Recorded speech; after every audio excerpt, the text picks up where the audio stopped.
Important update about YouTube playlists. Hey everyone.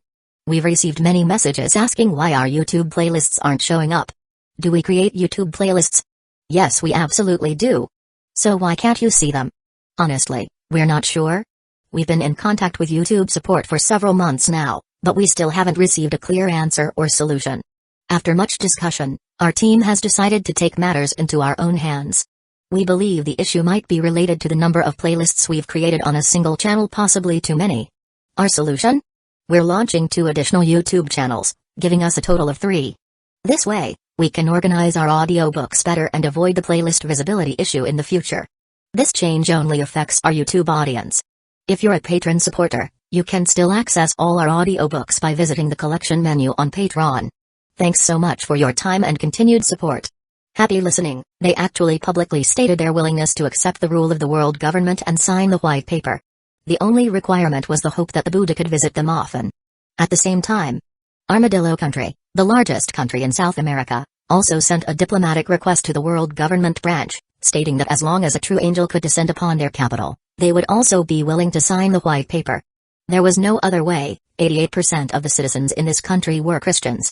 And once this proposal spread to the world nations, not only did the Christian believers gather and demand their own government also make this request through street protests and demonstrations. At the same time, believers of various major religions also took action one after another.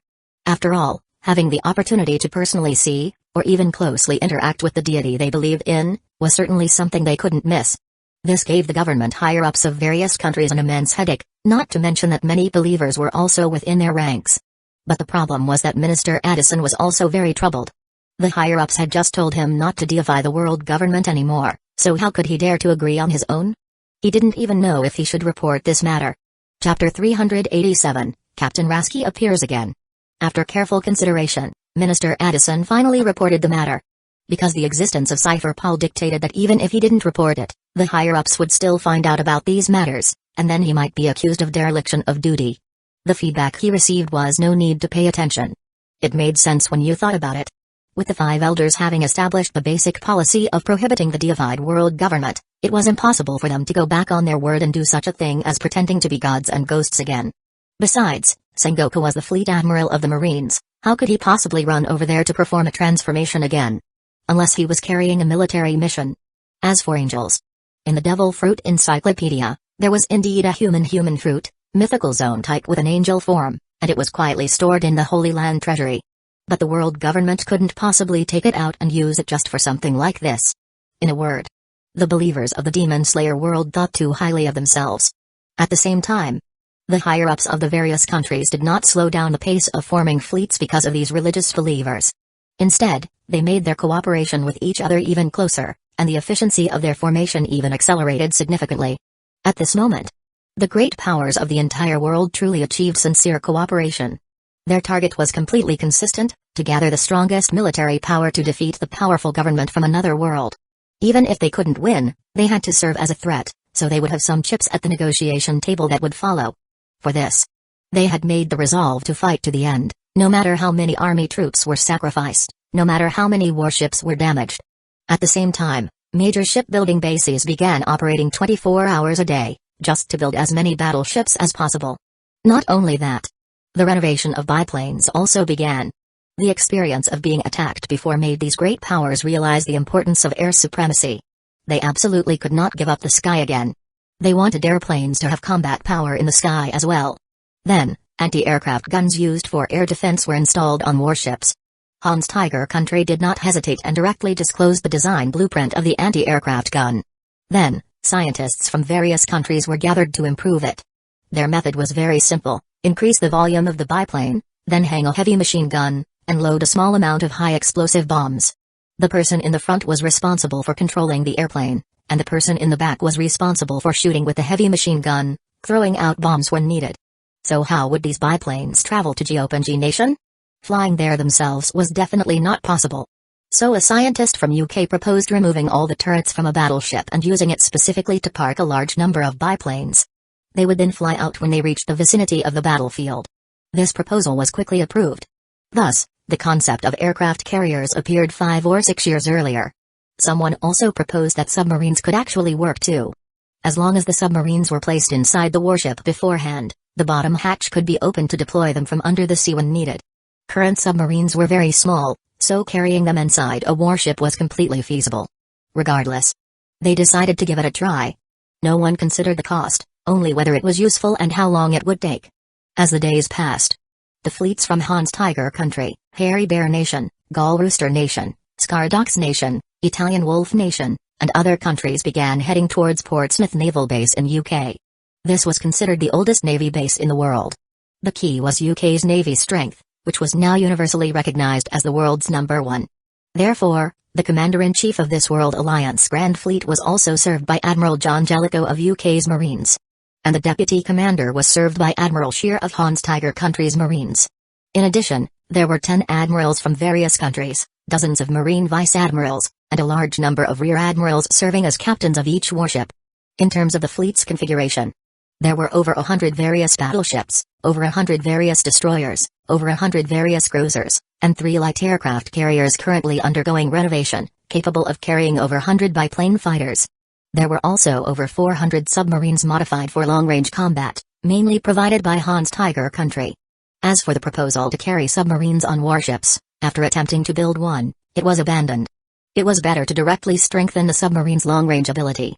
However, their every move was actually being watched by the black silhouettes flickering in the shadows. On the world government side, Hughes led the Marines in diligently familiarizing themselves with the control methods and performance of various warships under the guidance of the former G nation's navy. Although it seemed like sharpening the knife just before the battle, they had the backing, so their mindset was not anxious. Thus, the situation in the Demon Slayer world entered the preparation stage before the Great War. Let's switch scenes. On the Sea Star world side, a flying warship was speeding through the sky above the New World. It was nighttime, and the enormous bright moon illuminated the entire Great Sea with a silvery glow, shimmering with waves. And in front of it was a deep, deep darkness. It plunged into the sea and reached up to the sky, like a giant wall with no visible boundary or top. Even at the flying warship's current height, everyone on the deck still felt its excessively absurd size. Oh my God, this must be tens of thousands of meters high. An Air Force Rear Admiral looked up and exclaimed with a face full of astonishment. The specific height is not clear, but its food comes from the fruits and vegetables of Sky Island and the giant kelp in the White Sea. A tall, golden-haired lion man, standing 2 meters 30 centimeters tall, answered his question. It was Peckhams, who had joined the Big Mom Pirates less than 2 years ago. A mink tribe member whose mink species was a male lion.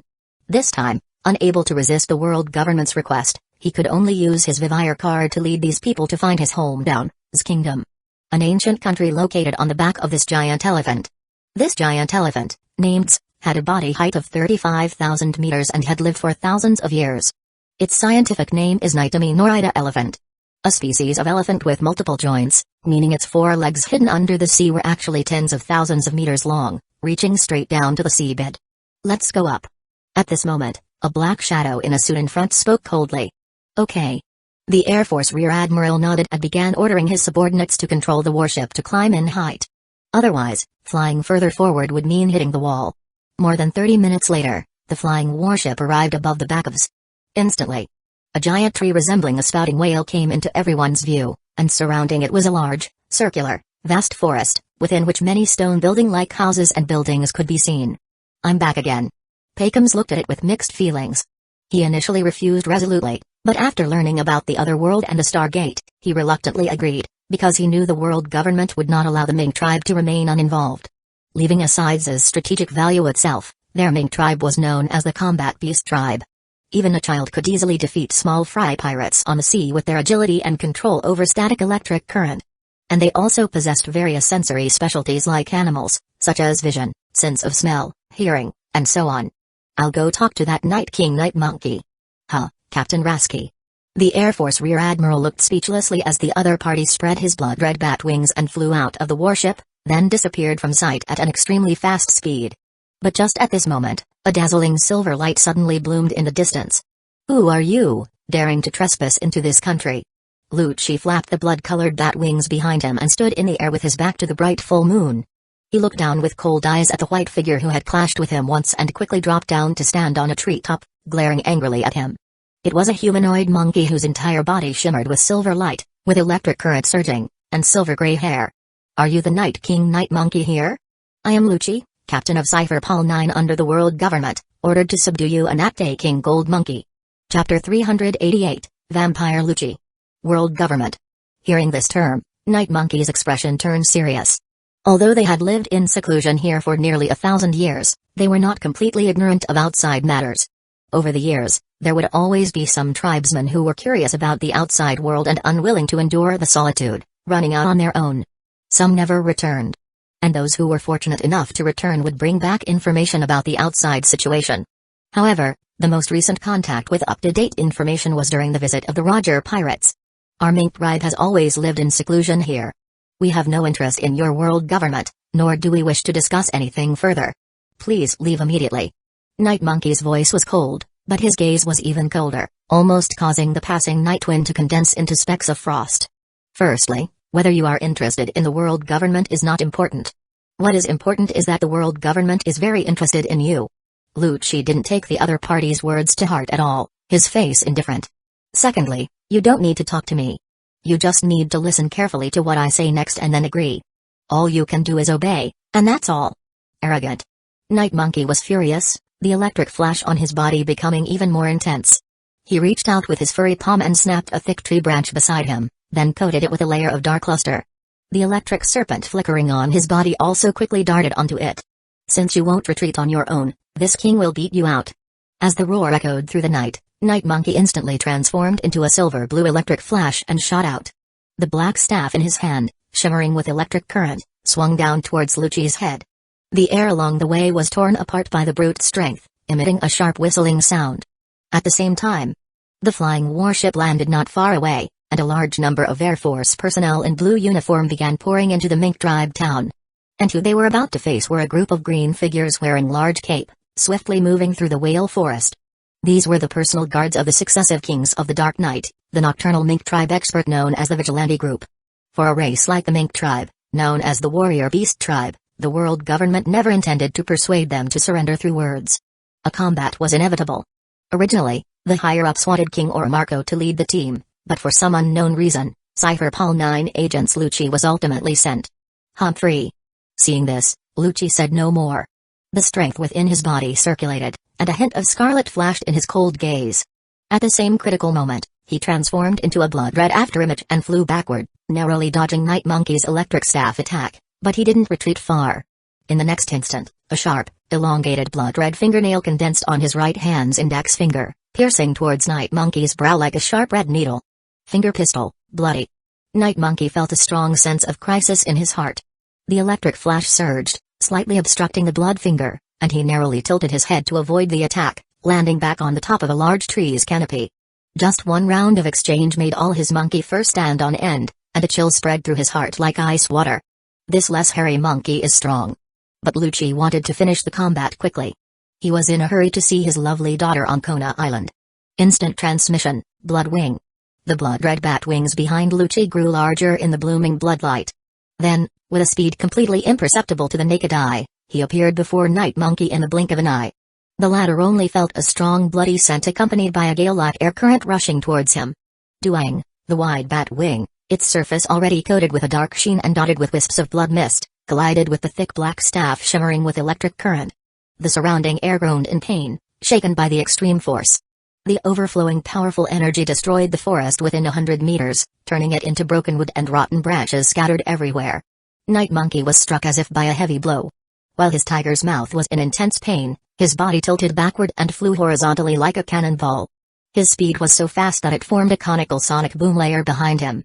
Any broken trees flying in the air along his path were shattered into a sky full of wood chips upon contact. But this wasn't over. Lucci continued to flap the blood wings behind him, chasing after Night Monkey like a scarlet meteor. In just a few seconds, he broke through the sound barrier, layer after layer. The loud noise of the sonic boom shook cracks into the ground, and a backward concave semicircular air layer formed in front of him. On the other side, Night Monkey, who had fallen into the pit, completely realized that he couldn't defeat Lucci with his current strength. His defiant eyes looked up at the bright moon in the night sky.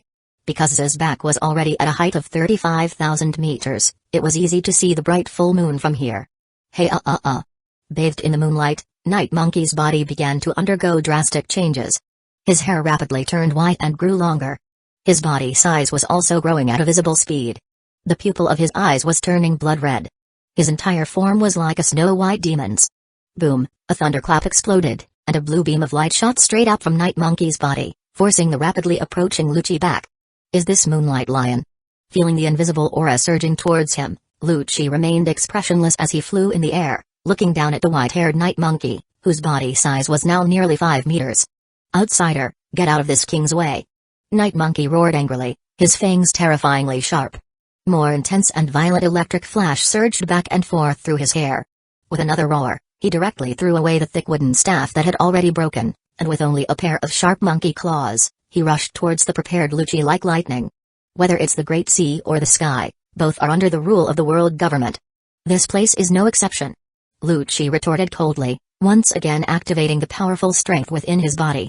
The blood wings behind him vibrated heavily, causing the surrounding air to violently fluctuate, transforming into a fierce blood pillar that collided with Night Monkey in the air. Boom, the blood wings and electric claws, each carrying extremely strong energy, met, erupting in a roar so intense it could cause deafness.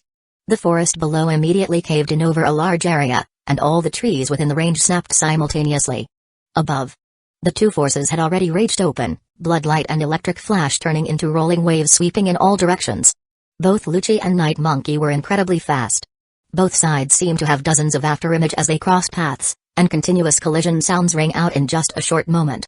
The air under the moonlight was like boiling liquid, roaring, churning, lifting wave after wave of white air current. After countless exchanges in the fierce combat, Night Monkey's chest fluctuations gradually became noticeable.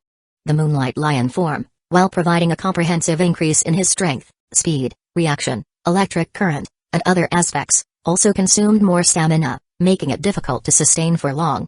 Especially when facing a speed-type opponent like Lucci, the frequency of the combat presented greater challenges to his stamina. Humphrey, Moonlight Lion, nothing more than this tempest kick, bloodbath chaotic dance. Lucci saw Night Monkey's problem and immediately unleashed the powerful technique he had only recently created. After all, he had only eaten the vampire fruit a few days ago. As he kicked his right foot sharply outwards, a scarlet crescent-shaped blood blade shot out first. Bang! Immediately after, the blood blade exploded in midair, turning into a dense swarm of blood-colored bloodbat, surrounding Night Monkey with the sharp characteristic of tempest kick. Even though some bloodbat were hit by the electric current, more bloodbat still left gruesome bloody wound on Night Monkey's body. Ah ah ah! A mournful scream rang out. When the last bloodbat disappeared, Night Monkey was already covered in scar and collapsed, but a golden figure timely supported him. Gold Monkey. Night Monkey's somewhat hoarse voice called out the name of the newcomer. Ah, it's me. Gold Monkey stared solemnly at Lucci, who was like a blood god in the night sky, and said in a deep voice. Do you still have strength? Otherwise, I alone probably won't be his opponent. Chapter 389, The Revolutionary Army and Dragon? You are the White Day King. Shouldn't you be sleeping at this hour? Lucci, in his vampire form, crossed his arms over his chest and looked down at the newly arrived Gold Monkey. However, his mood was not as calm as it appeared. The aura of this Gold Monkey was almost identical to that of the Night Monkey before his transformation, so his strength after transforming was likely similar to the Night Monkey's. If these two monkeys joined forces, they might truly cause him great trouble. Fortunately, the other party arrived a step late. The Night Monkey's state had already been crippled by him, so there was probably no need to worry too much. The Gold Monkey sneered. Hey, you guys are so noisy, you woke this king up. I might as well stay up all night and meet you impolite outsiders. As he spoke, he tightened his grip on the iron staff in his hand and asked the Night Monkey. Where's your staff? Cough cough, I was in a hurry and didn't bring it. The Night Monkey said with a difficult expression. The Gold Monkey was speechless, a black line appearing on his face. This bastard was usually so careless and forgetful, but even at a time like this. On the other side, the world government's 1,000 Air Force soldiers, led by officers, were engaged in a chaotic battle with the vigilante group and the arriving musketeer team near the town gate. The Mink tribe citizens inside the city looked anxiously towards the direction of the killing sounds. Some young and strong individuals exchanged glances, electro occasionally flashing on their bodies, looking eager to try. However, they had great confidence in the two kings and did not act rashly. Just then, another blue light pillar shot out from the whale forest in the distance. People knew that another king had also entered Sulong form. That's right.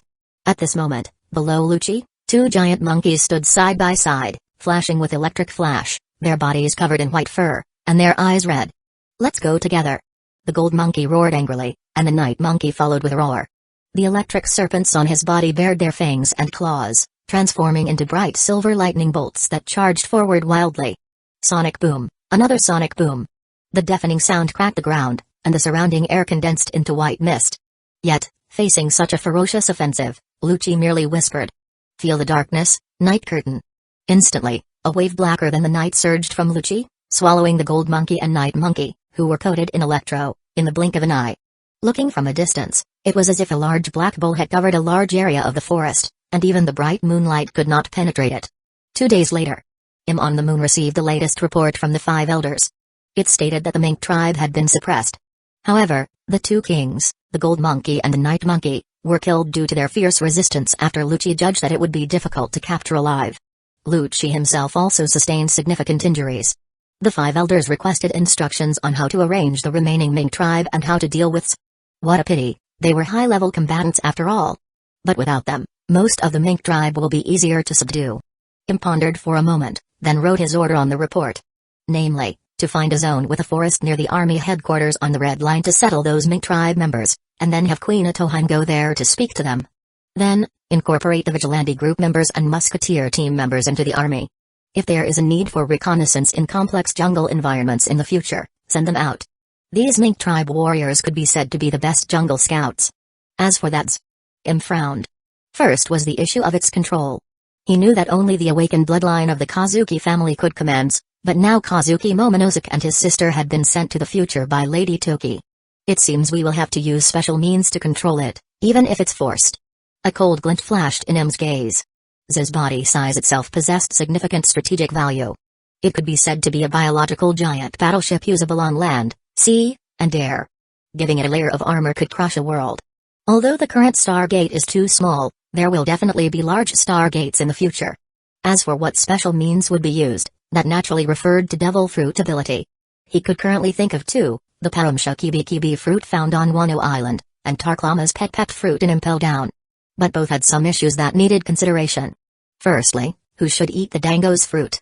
Once someone possesses this ability, in the future, it won't just bees. All the native sea kings, giant beasts, wild beasts, and even strange beasts and magic beasts from other worlds, would likely need to be controlled by this person. Therefore, the candidate must be chosen carefully. As for Tarklama, if he were to controls, he would definitely need to come out occasionally when's needed to be manipulated. Tests have shown that the maximum controllable range of his pet ring is a diameter of 5 kilometers. The ring will dissipate if it goes beyond this distance. This is more than enough for use within Impel Down, but Z cannot constantly wander around near Impel Down. It seems the Dango's fruit will still have to be used, but who should eat it? Fell into deep thought. Should he give it to another nobody, like the silent fruit before?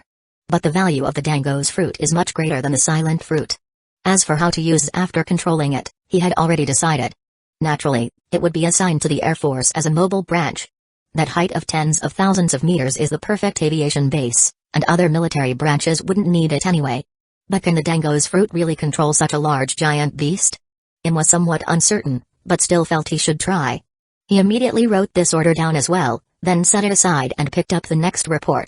But upon reading it, he was stunned. Revolutionary Army? These 3 words were so jarring. When he reacted, he felt it was unbelievable. How is this possible? Dragon has been suppressed by me. Where did the Revolutionary Army come from?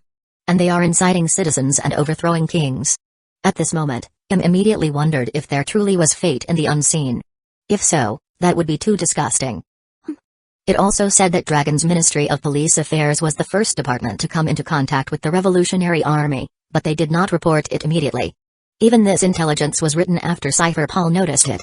What does this mean? Does this mean Dragon is intentionally concealing the matter of the Revolutionary Army? Frowned with a serious expression. Because he was starting to have doubts and worries, coupled with the fate theory he had just thought of, it was difficult to determine if Dragon was leaning towards the canon timeline again. Although he clearly understands the principle of not using someone you doubt and not doubting someone you use, still. First, let Cypher Paul figure out who is forming this revolutionary army. As for Dragon, we'll observe him for a while longer. Sighed inwardly. Fortunately, since he was already aware of their existence, he certainly wouldn't ignore them like the canon did, giving the revolutionary army time to develop and grow strong. Cypher Paul truly lives up to its name. Their intelligence-gathering ability is indeed impressive. In M's heart, they had earned a great merit this time. It wasn't in vain that I gave that vampire fruit to Lucci. I must continue to strengthen their strength in the future. Chapter 390, Navy? Air Force. Powerful winds stirred the vast, rolling sea waves. Over the boundless sea surface, damp water vapor permeated the air, and a chilling aura swept between the sky and the sea. One could see steel warships, over 100 meters long, built with steel frames and bones, their gun turrets standing tall, weighing tens of thousands of tons. These dreadnought battleships spewed surging black smoke, appearing like monstrous giant beasts, emerging in formation from the horizon. Among them were the Brandenburg-class and Braunschweig-class battleships from Hans Tiger country.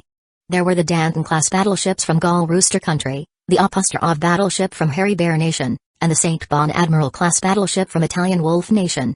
And the Sovereign-class battleships from Big John Bull country. There were 52 battleships alone. In contrast, the cruisers and destroyers on the periphery totaled no more than 40, but the entire fleet's scale already approached 100 ships, plus the submarines underwater. At this time, nearly 4 months had passed since the establishment of the World Alliance. The formation of the Alliance fleet took shape rapidly with extremely high efficiency under the sincere cooperation of multiple parties. Seeing this, the military and government higher-ups could no longer hold back and decided to start the war first. They divided the entire fleet into 2 parts, one in front and one in the back, to deal with various unexpected events and situations that might occur ahead. In terms of warship allocation, the main strength was concentrated in the rear fleet. Even 2 of the 3 aircraft carriers that had just been renovated for aircraft takeoff and landing were left in the rear. However, they handed over nearly half of their ocean-going submarines, specifically 200, to the front fleet. This was because they had already obtained general intelligence about the underwater sea monsters from Great Stick country. The remaining 200-plus submarines stayed with the rear fleet to be responsible for underwater vigilance, while the front and rear fleets were separated by a distance of roughly 1 day, maintaining 24-hour contact via radio. In addition, from North America, a large fleet led by Whitehead Eagle country was sailing from the Pacific Ocean towards Footbase and Rooster Island country. The joint fleet of Australia Kangaroo country and the various monkey countries in Southeast Asia was also riding the wind and breaking the waves on the seas. But all 3 parties were adjusting their speed based on their respective distances. This was solely to launch a 3-pronged attack on the so-called world government at roughly the same time. It could be said, this time truly gathered the naval military power of the whole world, with a total scale already exceeding 1,000 warships. Not only that, at this very moment, the major military ports and bases in the homelands of various countries were still working overtime to build more warships. They were prepared to fight a protracted century-long war with the world government. Regarding Special Zone Number 2, Crocodile had already handed over this war to Cusin to handle. As long as the homeland wasn't attacked, their army wouldn't interfere. The Marines were satisfied with this. And to fight this battle well, although no additional Marine military strength was sent to the Demon Slayer world, Sengoku and Garp still came personally to oversee the situation. However, Sengoku had stated that Cusin would still be in charge of the command, and he and Garp would only be there to back him up and would not make the first move. This significantly reduced the pressure on Cusin. His pressure came from the fact that their own warships were too few. Even gathering all the large and small warships from the former Geopangi nation, Great Stick country, Mengma Empire, and White Elephant Empire, they totaled less than 200. Among these, only 34 warships could be considered dreadnoughts. Divided among the 3 fronts, that was about 11 ships each, a huge numerical disparity compared to the enemy fleet. If it were anyone else, there would be no need to even fight. Furthermore, although their Marines had undergone several months of special training and could now operate various other world warships relatively smoothly, they were still likely inferior to the veteran navies of other countries. After all, this was something those countries had been doing all along. So, before Sengoku and Garp arrived, Cusin actually had little confidence in this otherworld Great Sea battle.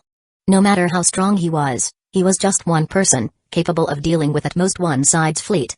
If the enemy's ship cannons truly reached the homeland of the second special zone, the Marines would lose immense face. Now, things were better. Cusin didn't stand on ceremony with the 2 big shots. He directly assigned Fleet Admiral Sengoku to deal with the fleet from the Americas, while Admiral Garp was responsible for the fleet from Australia Kangaroo country and the various monkey countries in the south. Logically, he should have assigned the strongest joint fleet from Europa to Sengoku or Garp, but he was the Marine commanding officer this time, so he decided to handle it himself. At this moment, Cusin was leading a large fleet consisting of 64 warships, with the Mikaza as the flagship, stationed in Granatsky Bay on the Kamchatka Peninsula. His plan was to place the battlefield in the Kamchatka Strait. The strait was only 100 kilometers wide at its northern end, with a total area of just 370,000 square kilometers. This could, to some extent, limit the enemy fleet's military advantage. Although the effect wasn't very significant, having it was better than not. Also, the climate here was relatively cold, which made him feel very comfortable. Vice Admiral Aokichi, the Europa Alliance fleet has entered the Bering Strait. A headquarters colonel walked into the office, his voice loud and seemingly filled with excitement. "Eralala. Have they finally arrived? Then let's get ready to depart." Kuzen took his legs off the desk, casually removed the eye mask from his face, stood up, and then draped the coat of justice hanging on the coat rack over himself. He bent down and walked out of the door. From this perspective, the full view of the fleet within the bay could be clearly seen. The sight of those steel warships floating in the seawater caused the blood within him to gradually heat up. Soon, following his command, a large number of Marine soldiers from Sea Star mainland, under the command of numerous officers, orderly began operating these otherworld warships they had practiced with for several months. Not long after, large clusters of heavy cruisers were the first to sail out of the port, entering the sea area of the Kamchatka Strait. At this time, many minelayers were already busy back and forth in the distance. Their mission was to lay out a large minefield. More than a dozen light cruisers were also rapidly moving nearby, responsible for vigilance and patrol. Following closely, a group of destroyers escorted the dreadnoughts, spreading out in the rear of the strait. On every warship, figures crowded the deck, cannon barrels adjusted up and down, and the entire Marine force was standing by, ready for battle.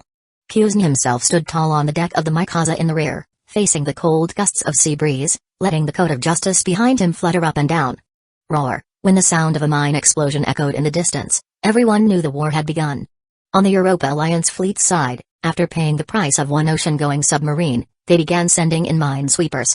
At the same time, relying on their numerical advantage in ships, they split their forces again, attempting to outflank from the west to get behind the Kamchatka Strait and sandwich the enemy fleet. However, what Kuzen's side saw first were 15 biplane fighters flying over from the air, as well as 10 huge Zeppelin airships following along. "Eralala, it seems the Air Force is going to make the first move." Kuzen rubbed the back of his head with a light chuckle, looking helpless. As soon as his voice fell, from the cloud layer high in the sky, 3 ancient warships painted blue and flying white sails descended.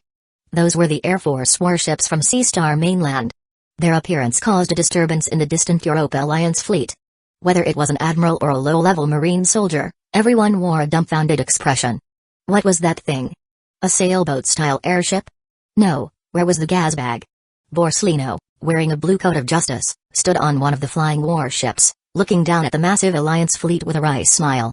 So many steel warships, they look quite scary. Meanwhile, on the deck behind him and on the 2 flying warships beside him, dense blue figures flew out like a heavenly maiden scattering flowers. They were actually Air Force officers, each wearing an Air Force coat. Most of them were bird fruit ability users and flying insect fruit ability users in various forms, while the other half were stepping on extremely skilled moonwalk. This was the Air Force under the world government. Chapter 391, Garp's Shocking Feat. Thanks to Cypher Paul's excellent intelligence work, the world government naturally knew about the existence of the airship troops and the matter of their renovation of airplanes. Therefore, the Marines specifically proposed to the Command Department to have the Air Force assist in combat. Subsequently, the Command Department reported to St. Jaga Ursha Saturn, who then continued to report to him.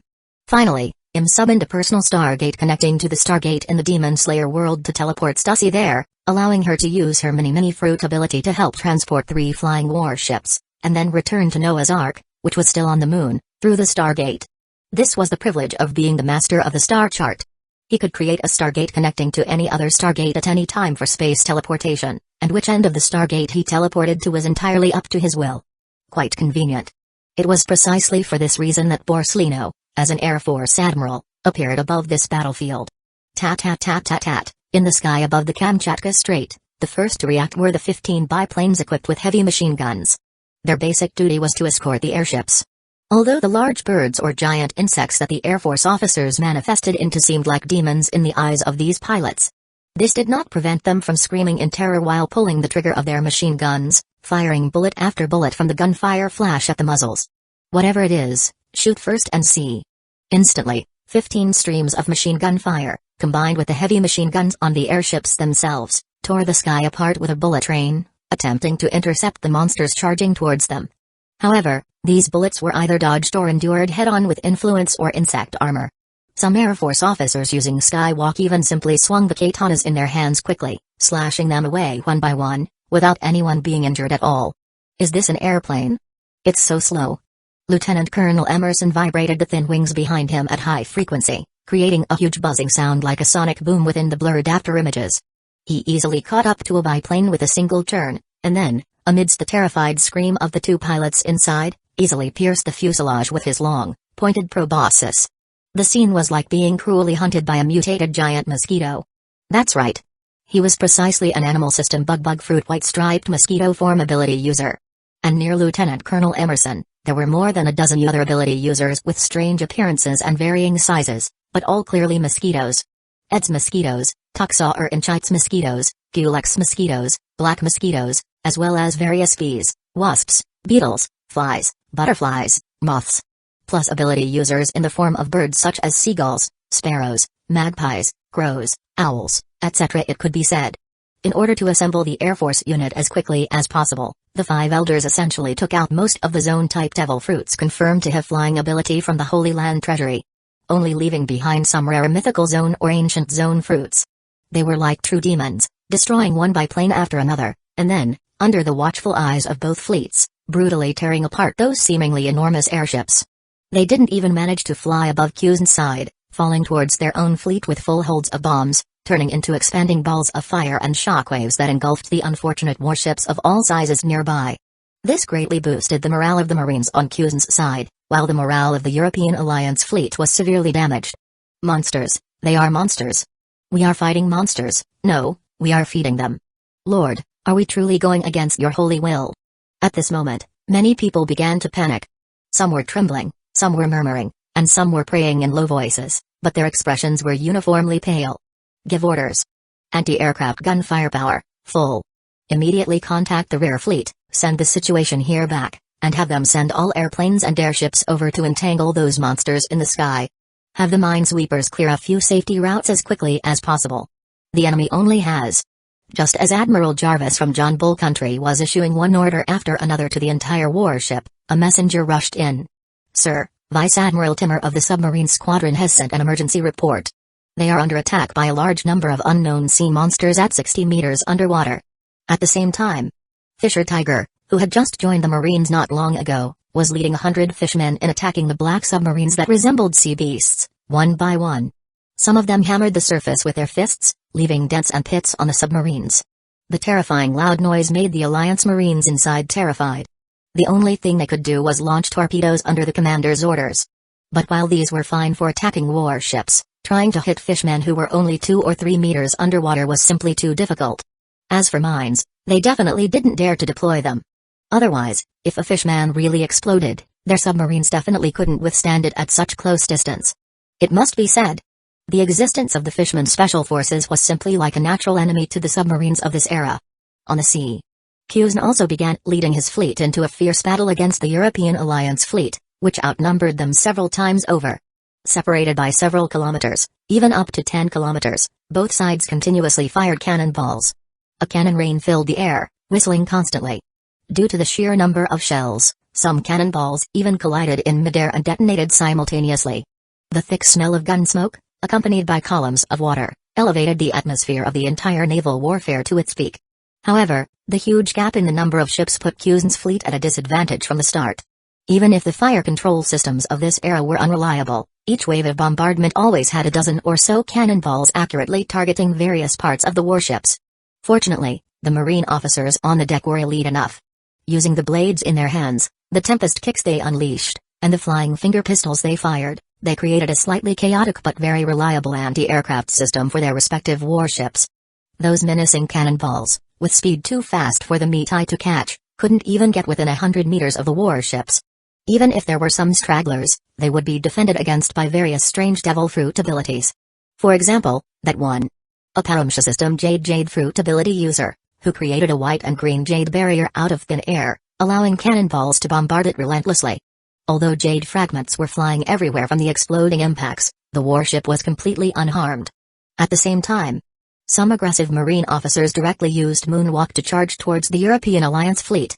Each of them had speed either approaching the speed of sound or breaking through multiple sound barriers, barely any slower than the cannonballs. And as soon as they boarded a deck, a bloody storm would immediately erupt on that warship. Everywhere they went, people were decapitated, dismembered limbs and bodies splattered everywhere, and the mournful screams were like a living hell. Hughes, the current admiral candidate at Marine headquarters, just watched all of this silently. Now, it wasn't time for him to make a move yet. On the other side, Sengoku and Garp were in their respective sea areas, watching the steel-reinforced warships, with black smoke billowing into the sky, were shattered under the rampage of their marine officers. Neither dreadnoughts nor cruisers could withstand the sword master's flying slash attack at all. Where the blade light flashed, they were cut in half instantly. It's just that their number was a bit too large. In this world, 10 warships were enough to form a buster call, but before them were 100 or 200 ironclad warships. To be honest, a naval warfare of such a scale, even they were encountering it for the first time in their lives. This made both of them a little eager to fight. About 2 hours later, scenes like natural disasters began to appear on the battlefields in the 3 sea areas. North. The Kamchatka Strait instantly returned to the Ice Age. The surging sea waves, along with the warships within them, turned into frost and were frozen. East. Over the Pacific Ocean, a golden Buddha appeared at high altitude amidst the sky-filling golden light. Immediately after, a Buddha palm was sent out, and the pale golden shockwave, like a towering giant bowl, covered the massive fleet from the Americas. South.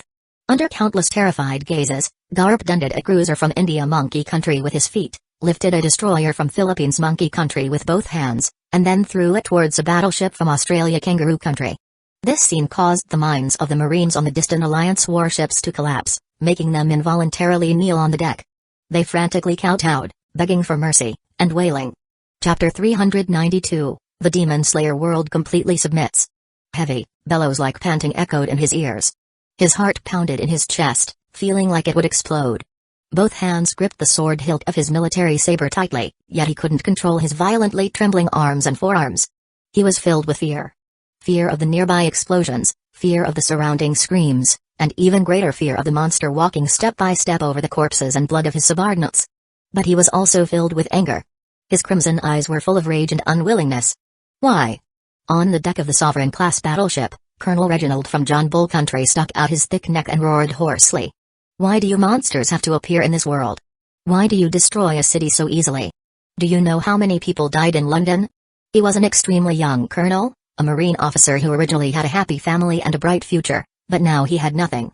His gentle mother, beautiful wife, and lovely daughter were all buried in the pillar of fire sprayed out by that giant snake. When he rushed to the scene, let alone the detached villa that was once his home, the entire street block had been burned into a lava land.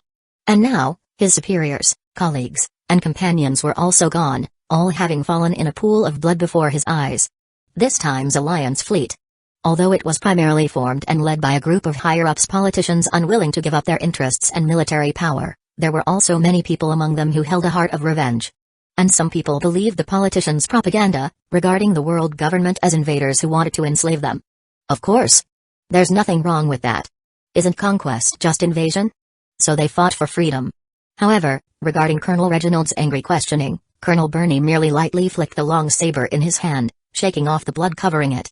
He was expressionless throughout the entire process, showing no intention of answering at all. At this moment, the former cursed angrily while raising his blade and charging over. I heard the Chinese characters on your coats mean justice, but where is the justice in your current actions? Clang, Colonel Burney easily blocked Colonel Reginald's vertical slash. Looking at the young face full of rage so close to him, he finally opened his mouth and gave an answer. Obeying orders and fighting for one's own interests, that is justice, kid. As a soldier, your resolve is not enough. As soon as the words fell, the blade in the latter's hand instantly broke, and a huge bloody gash appeared on his neck. Colonel Reginald only felt the world spinning. Intense severe pain impacted his brain nerves, and at the same time, the strength in his body was rapidly disappearing. As he fell down, just as he was about to fall into eternal darkness, he finally heard a faint sentence in his ears. Also, you are too weak. Colonel Burney put down the long saber in his hand, stained with blood again. Strands of blood dripped from the tip of the blade, gathering in the pool of blood on the deck. He raised his head and glanced over the entire Kamchatka Strait battlefield. At this moment, the so-called Europa Alliance's Vanguard fleet had completely collapsed. Each warship was subjected to bloody infiltration by Air Force officers or Marine officers. Around them, The wreckage of numerous biplanes or airships drifted with the waves in the seawater. This entire scene was clearly filmed by a small number of Air Force officer, field grade, who also served as part-time photographers, using the visual denmushi in their hands, and then transmitted to virtual screens in various places across the world nations. Birmingham, the second largest city in Big John Bull country, New York in the Bald Eagle United States, Moscow, the capital of Russia. Paris, the capital of Gauruster country, Berlin, the capital of Germany, New Delhi, the capital of the White Elephant Empire, Seoul, the capital of the Great Stick country, as well as the major cities that are now the second special zone, and so on. As long as it was a city where Cypherpol existed, a giant projection screen could definitely be seen in the city center. Everyone witnessed the beginning, process, and result of the naval warfare. Those figures capable of skywalk, those figures capable of sonic flight, or even supersonic flight, those figures capable of turning into giant birds or giant insects, those figures capable of punch-exploding cannonballs and sword-splitting warships. Each one was like an invisible wave washing over the spirit and will of the people of the Demon Slayer world. If the appearance of Whitebeard, Sengoku, Kaido, Bullet, Charlotte Lilin, Sakazuki, and others before only made people think that monsters or deities had appeared in the world, then now, they truly realized what the four characters world government represent. That wasn't a small group or tissue composed of a few monsters or deities, but a massive one, behind which truly existed an otherworld influence with an entire powerful civilization. Thud, on the plaza in Birmingham Center in the John Bull country, a middle-aged gentleman knelt on both knees in despair, supporting himself with both palms on the ground, muttering to himself with his head lowered. It's impossible to win. No matter how much we resist, it's useless. We can't be the opponents of the divine realm. A moment later, the second person knelt down, then the third, the fourth. Soon, the citizens in various places across the world nations were completely defeated, encouraged by a gap so large they couldn't see any hope. Everywhere were figures with lowered heads kneeling on the ground. Even in the high-level meeting room of the World Alliance, all the politicians and generals fell into dead silence. At this moment, the Demon Slayer world, this world with a complete civilization and many nations, was finally considered truly conquered. Alright, begin the decapitation. At the same time, the Cypherpol members infiltrating in various countries, cities, as well as within the various army or navy bases on the continents, only heard a cold order ring out in their earphones. Instantly, black shadows no longer hid, and began the assassination of all the politicians, generals, military officers, and even the soldiers responsible for guard duty, who had participated in the World Alliance. In Special Zone Number 2, within the army base located in Tokyo, Sir Crocodile also picked up a transponder snail. All troops immediately head to the designated countries to carry out garrison missions. Understood. Onigamo, Doberman, Daifuku, Oven, Jazu, Cracker, and others, who were already army officers, responded in unison within their respective 10,000-man camps. Then they began to command the army soldiers under their command to line up and board the troop transport ships that had already been moored. Crocodile put the handset back, and casually took out some vegetables from a box to feed the transponder snail, but his narrow, elongated eyes were always looking at a document on the desk. Army Admiral Candidate Title Appointment Letter. His epithet is Sand Crocodile. Finally, I'm on par with that bastard. Let's see how he acts arrogant in front of me next time. Ha ha ha ha. Crocodile laughed heartily with a pleasant mood. He had always been displeased because his strength and position were a notch lower than Bullet's. Now that his hockey has recovered to its proper level, and in terms of identity, he is also an Army Admiral candidate, next he needs to consider how to become an Army General before him. Fortunately, whether it was himself or Bullet, their current strength was still too far from the highest combat power. They can only find a way through military merit to accumulate foundation. This Demon Slayer world shouldn't have any major battles left. It seems I can only hope for future other worlds. Crocodile thoughtfully took out a cigar and put it in his mouth. He found that this other world was like a hook, always full of anticipation. After seeing one, he would then imagine the next world. But in his heart, he was still curious about how this Stargate came to be. Was it some technological achievement, or a devil fruit ability held by someone? Never mind. Once I become an army general, I suppose I'll know everything. Then, my martial arts still need to be strengthened. Chapter 393, Light and Darkness in the Kabanrai World. The recent situation in the Demon Slayer world. The Other World Strategy Committee also reported it to the 5 elders immediately. The 5 elders then reported it to him. Him did not interfere much, but was considering 2 things. One was about the giant kingdom called Delboff. Currently, within the entire world, they were the only ones still outside the world government's rule. This was certainly unacceptable. Moreover, The giant tribe itself possessed significant more value. The other matter. It was about choosing an other world to live in for 3 years, as only then would that world be completely under his absolute control. However, currently, there were only the Kabinari world and the Demon Slayer world, not many choices. So, he decided to wait until a third world was open before making a decision. Whichever world was decided upon then would have its stargate upgraded to a medium stargate. Elboff. Should I go there myself, or should I send people from the world government? He pondered, stroking the Yamato in his hand. Let's try negotiating first. It would be best if we can peacefully subdue them. After all, it was part of the world, and being amicable was good. Of course, if they were like the previous Rayleigh, trespassing on the Holy Land or the current Ark, he would definitely have to be ruthless and kill them. He was not the previous Sim. This Sim of his would absolutely not allow his residence to be invaded. This was a fundamental principle. In the time that followed, everything seemed to be getting on track. The 3 worlds, with the Sea Star world as the core, entered a relatively stable period of development. This was mainly because the Sea Star world was absorbing and digesting the resources of the Kabinari world and the Demon Slayer world. Regarding the Kabinari world, under the diligent work of Cypher Paul, there were no longer any resistance forces. Even those hiding in the mountains and forests were found and elimination one by one. Meanwhile, Bullet was still leading batch after batch of army recruits to search for areas with large numbers of Kabinari world within the Asia continent, and then conduct relatively bloody troop training. It could be said that his contribution to the army headquarters was quite significant. Basically, all army personnel had to go through him. Only a year had passed, and the number of Kabinari world was still very large, not yet at the point where they needed to worry about killing them all. That was why the 5 elders gave him the epithet and qualification of Admiral Candidate. At the same time, within Hinamoto homeland, a large number of citizens became cheap labor force. The young and strong males were responsible for mining gold ore, iron mine, and the unique metal of this world, Dada iron. This Dada iron had the characteristic of being more easily vaporized into metal steam and increasing penetration power under the explosion of gunpowder. Therefore, the world government mainly used it to manufacture jet bullets, not just bullets for firearms, but also jet cannon shells for the various cannons and warships that were about to be updated. In other words, the cannonballs fired in the future would no longer be solid warheads, but a beam of metal jet stream that would rapidly melt in midair and possess high penetration power. As for the women and elderly persons, they were responsible for planting various crops, raising various livestock, or farming fish, providing food resources for the world government. Of course, the world government would guarantee the necessary equipment and living conditions, and the working hours were not very long. If they got sick or injured, the hospital would provide treatment. Overall, although the citizens of Hinamoto worked hard, no one felt that they were being exploited or enslaved. Instead, their hearts were filled with gratitude and support for the world government. This life, where they didn't have to live in constant fear of the Kabinari world, could live in relatively spacious houses, and enjoy roast meat twice a week and full bowls of rice with their families. It was simply a dream-like bright paradise. Therefore, whether it was the currency exchange, the reform of the law, or the establishment of schools, they actively responded and cooperated, saving the world government a lot of trouble. At the same time, the world government also promoted Ikema, Hazumi, Zhuangwei, and Mekko, who were introduced to the Sea Star mainland and took office within departments.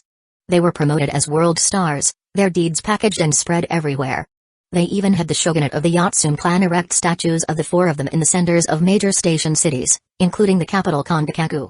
This aroused the admiration of the entire nation for Ikema and the others, and they longed for themselves or their children to become successful one day, be valued by the world government, and be brought to the Sea Star world, which was like a divine realm. However, the closest person to them was probably General Iom's husband, Chief Steward Kurisu. Many people now knew that he had been bestowed a secret treasure called a devil fruit by the world government, and also possessed supernatural power like a deity. It was said to be a terrifying ability that didn't require the use of a blade, just a light wave of the hand could cut a person's body, or even an entire house, into pieces.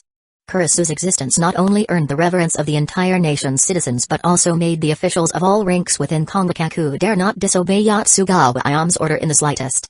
From this perspective, he had indeed become an important support for his wife. However, it seemed he didn't have long to live. With the increasing number of times he used the scythe fruit ability, his body also became weaker and weaker. The muscles and bones in his arms became even more fragile. Moreover, he would become extremely hungry every time, but even if he stuffed himself, he would still feel obvious hunger. This directly led to the samurai Kurisu, who was original copy still strong and heroic. now completely becoming a medicine jar and rice bucket who spent most of his time lying in bed. The katana attached with the Kabinari heart membrane had never been taken down since it was hung on the bedroom wall. Because he didn't know when, his hand could no longer hold it. Its weight would cause his arm to fracture at any time. Senior Director Renaud, please, I beg you, you must save Kurisu. In her anxiety, Yatsugawa Ayame found Renaud, who had been promoted to Minister of the World Government Branch directly under the Other World Strategy Committee. And the moment they met, without the slightest hesitation, she performed a dojutsu on a tatami. Because she could feel that if this continued, Kurisu would die before long. It's because the physique of people in your world is too weak to withstand the consumption and burden of activating the devil fruit ability. Senior Director Renaud narrowed his eyes, examining the body of the beautiful female shogun, and said in a calm tone. To help him, I have two methods here. Great. Yatsugawa Ayame raised her head excited. Her original copy dim and panicked expression immediately became radiant. Her watery, gentle temperament full of Japanese style, her slender and graceful figure, and her fair skin like congealed fat, all made the heart of the high-ranking person before her stir. But on the surface, he still maintained a serious appearance of handling official business. The first method is to become a Kabinari. This way, his physique can be improved, and with sufficient human blood, he should be able to support the use of the scythe fruit. Ah, this. Yatsugawa Ayame showed a difficult expression and asked. What about the second one? The second is to transport our world's high-nutrient food, such as the meat of sea kings. This can solve his problem of insufficient nutrition. That's it. Yatsugawa Ayame lowered her head again and earnestly requested. Please, you must help us. If it's about money, we can pay to buy it. In her opinion, no matter how precious food was, how expensive could it be? The problem is, why would the world government specifically send these foods over? One Kurisu is not worth doing this, and he is even less worthy of me personally reporting it. Senior Director Renaud said meaningfully. After all, he is not the general of the shogunate, wouldn't you say? Then what do we need to do? What do we need to pay? All the resources of Hinamoto are already yours. Yatsugawa Ayame bit her pink lips, getting a little angry. This will require both of us to have a good communication. What else do you have on you that you can give me? Minister Renaud's mouth curled up. This was why, after receiving a third-class medal commendation, he still actively requested to stay in the Kabinari world and serve as the branch minister. In his opinion, compared to returning to the world or going to a more dangerous other world, it was better to stay in this safety and weak world that had already been conquered. Then, with his identity and influence, wasn't it whatever he wanted? At this moment, it seemed a piece of darkness was about to envelop Yatsugawa Ayame, whose pupils were trembling and body was shaking. Chapter 394, The Strong Yatsugawa Ayame. What do you mean by that? Yatsugawa Ayame's eyes widened in disbelief. Minister Renaud, who was usually serious, dignified, and slightly arrogant, was now revealing a nauseating look of greed. If you want my help, you naturally have to pay with what you can give and what I want, right? Minister Renaud sneered. What do you want?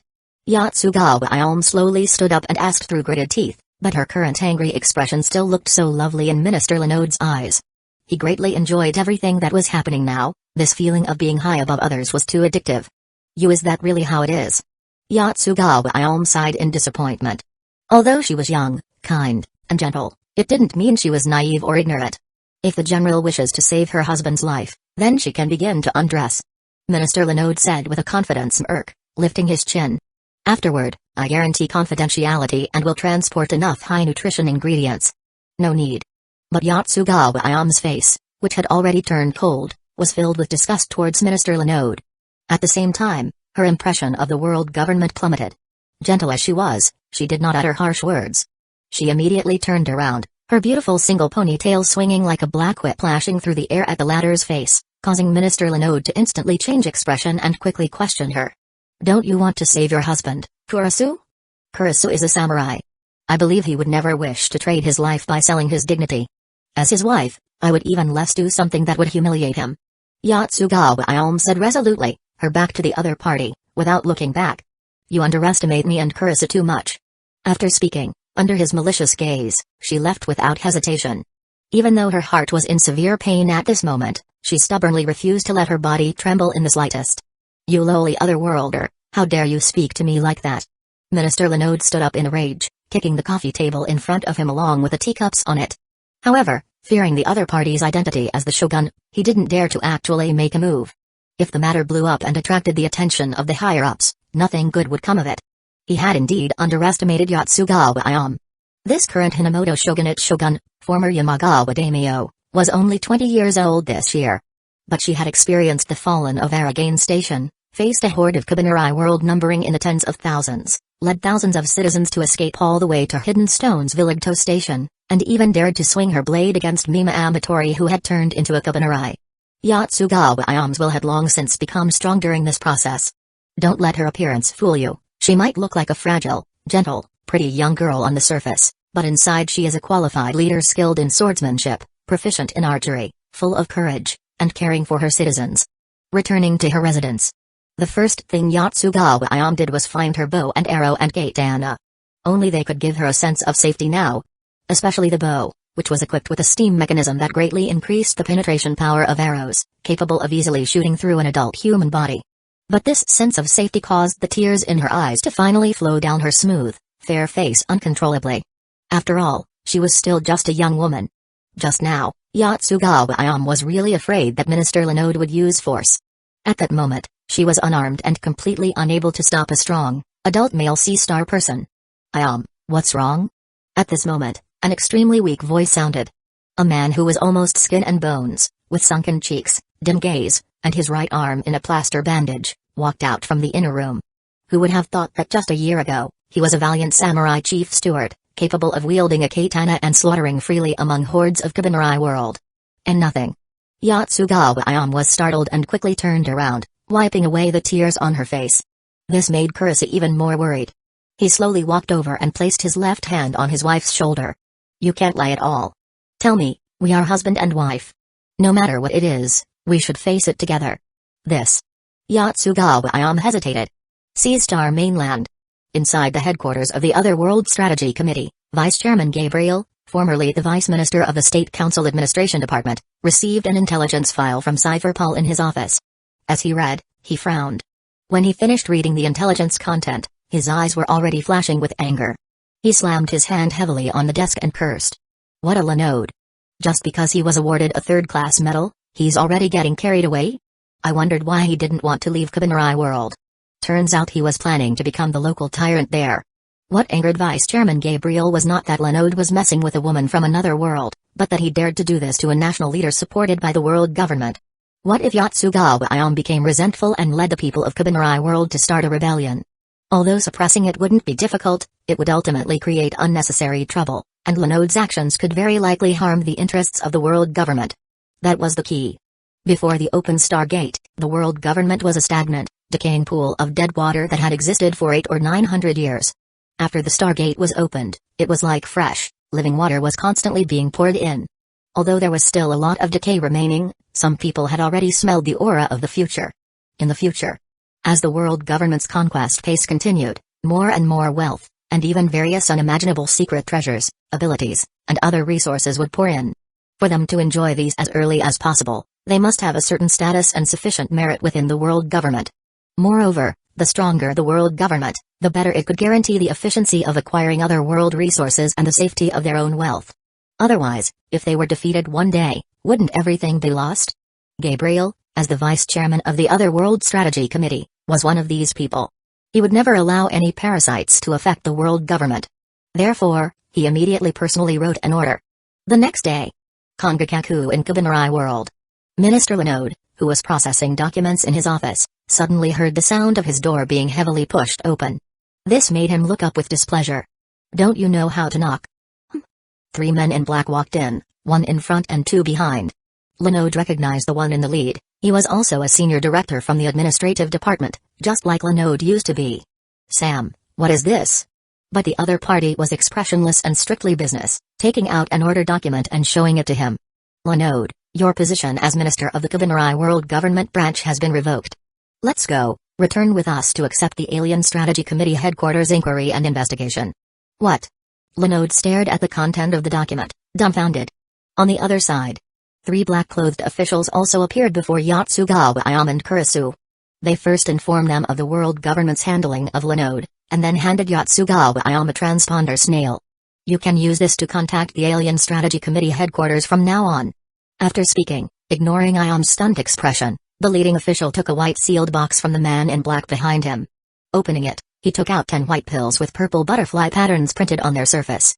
These are purple butterfly emergency pills, the latest research from the medical academy. Taking them can quickly replenish a small amount of life force and nutrition in a human body. They are mainly prepared for the military severely wounded. You can try them. Kurisu took the pills with some hesitation. After exchanging a gaze with Ayam, he still tilted his head back and swallowed them. He had no choice. To live, he could only choose to believe. Ugh. The next moment, Kurisu's slender body became fuller in a faint purple light, like an inflating balloon, looking very magical. Soon, he recovered to his valiant appearance from a year ago. Even his arm, which used to suffer bone fracture or bone crack at the slightest provocation, was healed. Seeing this, Yatsugawa Ayam was filled with surprise, and tears of emotion once again welled up in her eyes. Clearly, what was considered a small amount of life force for a sea-star person could be called a great tonic pill for a person from Kabanari world. These emergency pills are only a temporary fix. We suggest you still use your ability cautiously in the future. These 10 are free for you, but from now on, you will need to pay for them. The black-clothed official reminded. 1 emergency pill is 1 million Bailey. Chapter 395, The Sea Star Shipwrights Study Abroad Plan. The other World Strategy Committee had their work to be responsible for, but for the Marine headquarters, the most important matter at hand was the plan to replace their warships. So, after Sengoku returned from the Demon Slayer world, he frequently called the Political Affairs Council Industrial Department. He mainly asked when the construction of those battleships could begin. But each time, the reply was that preparations were still underway, requiring patience and further waiting. This left Sengoku feeling helpless, so he called the 5 elders again. He asked if they could first send in a batch of battleships from the Demon Slayer world for use. Although the Stargate was small, didn't they send in the flying warships before? This proved that the world government definitely had the means. But how could the 5 elders dare to agree directly? They only said they would consider it. Then they turned around and asked Lord Imu for instructions on whether Stussy should send a few warships to the Marine headquarters. However, the reply they received was that the Marines were not in urgent need of replacing their warships right now, and they should wait until their own warships were ready. Im would not spoil the Marines. Sending Stussy to deliver 3 flying warships before was because they were indeed needed. Therefore, Sengoku naturally got nothing and could only wait eagerly for news from the Industrial Division. But little did he know that the Industrial Division was also incredibly busy right now, especially the Naval Vessel Department, which was responsible for managing the major shipyards. As mentioned before, Waters 7 was mainly responsible for manufacturing War Beast-class marine warships, which were the largest warships specifically used for executing buster calls. Most of the various marine warships were actually handled by shipyards directly under the world government. But the problem was, these shipyards had been building wooden ships for 800 or 900 years. Now, suddenly having to build large iron ships, they first had to completely renovate the shipyards. This first step alone would consume a large amount of time and manpower. Next, they would need various large shipbuilding equipment. First and foremost was the steelmaking furnace technology that could meet the demand, which was the most basic requirement. Then there were large forging presses, cranes, and so on. This part was actually manageable, as there were many ready-made ones in the Demon Slayer world. They could just be disassembled, transported in, and reassembled. The most crucial part was the people. The original shipwrights were basically useless, they had no experience in manufacturing battleships at all. Although they could learn, the world government didn't have the time to just wait for them to learn. They could only introduce excellent shipbuilding talent from the Demon Slayer world. This was another very tedious and time-consuming process. Actually, there was another method. That was to directly create new battleship design blueprints based on the needs of the Marine headquarters, then hand them over to the major shipyards in the Demon Slayer world for manufacturing, and send them in after they were built.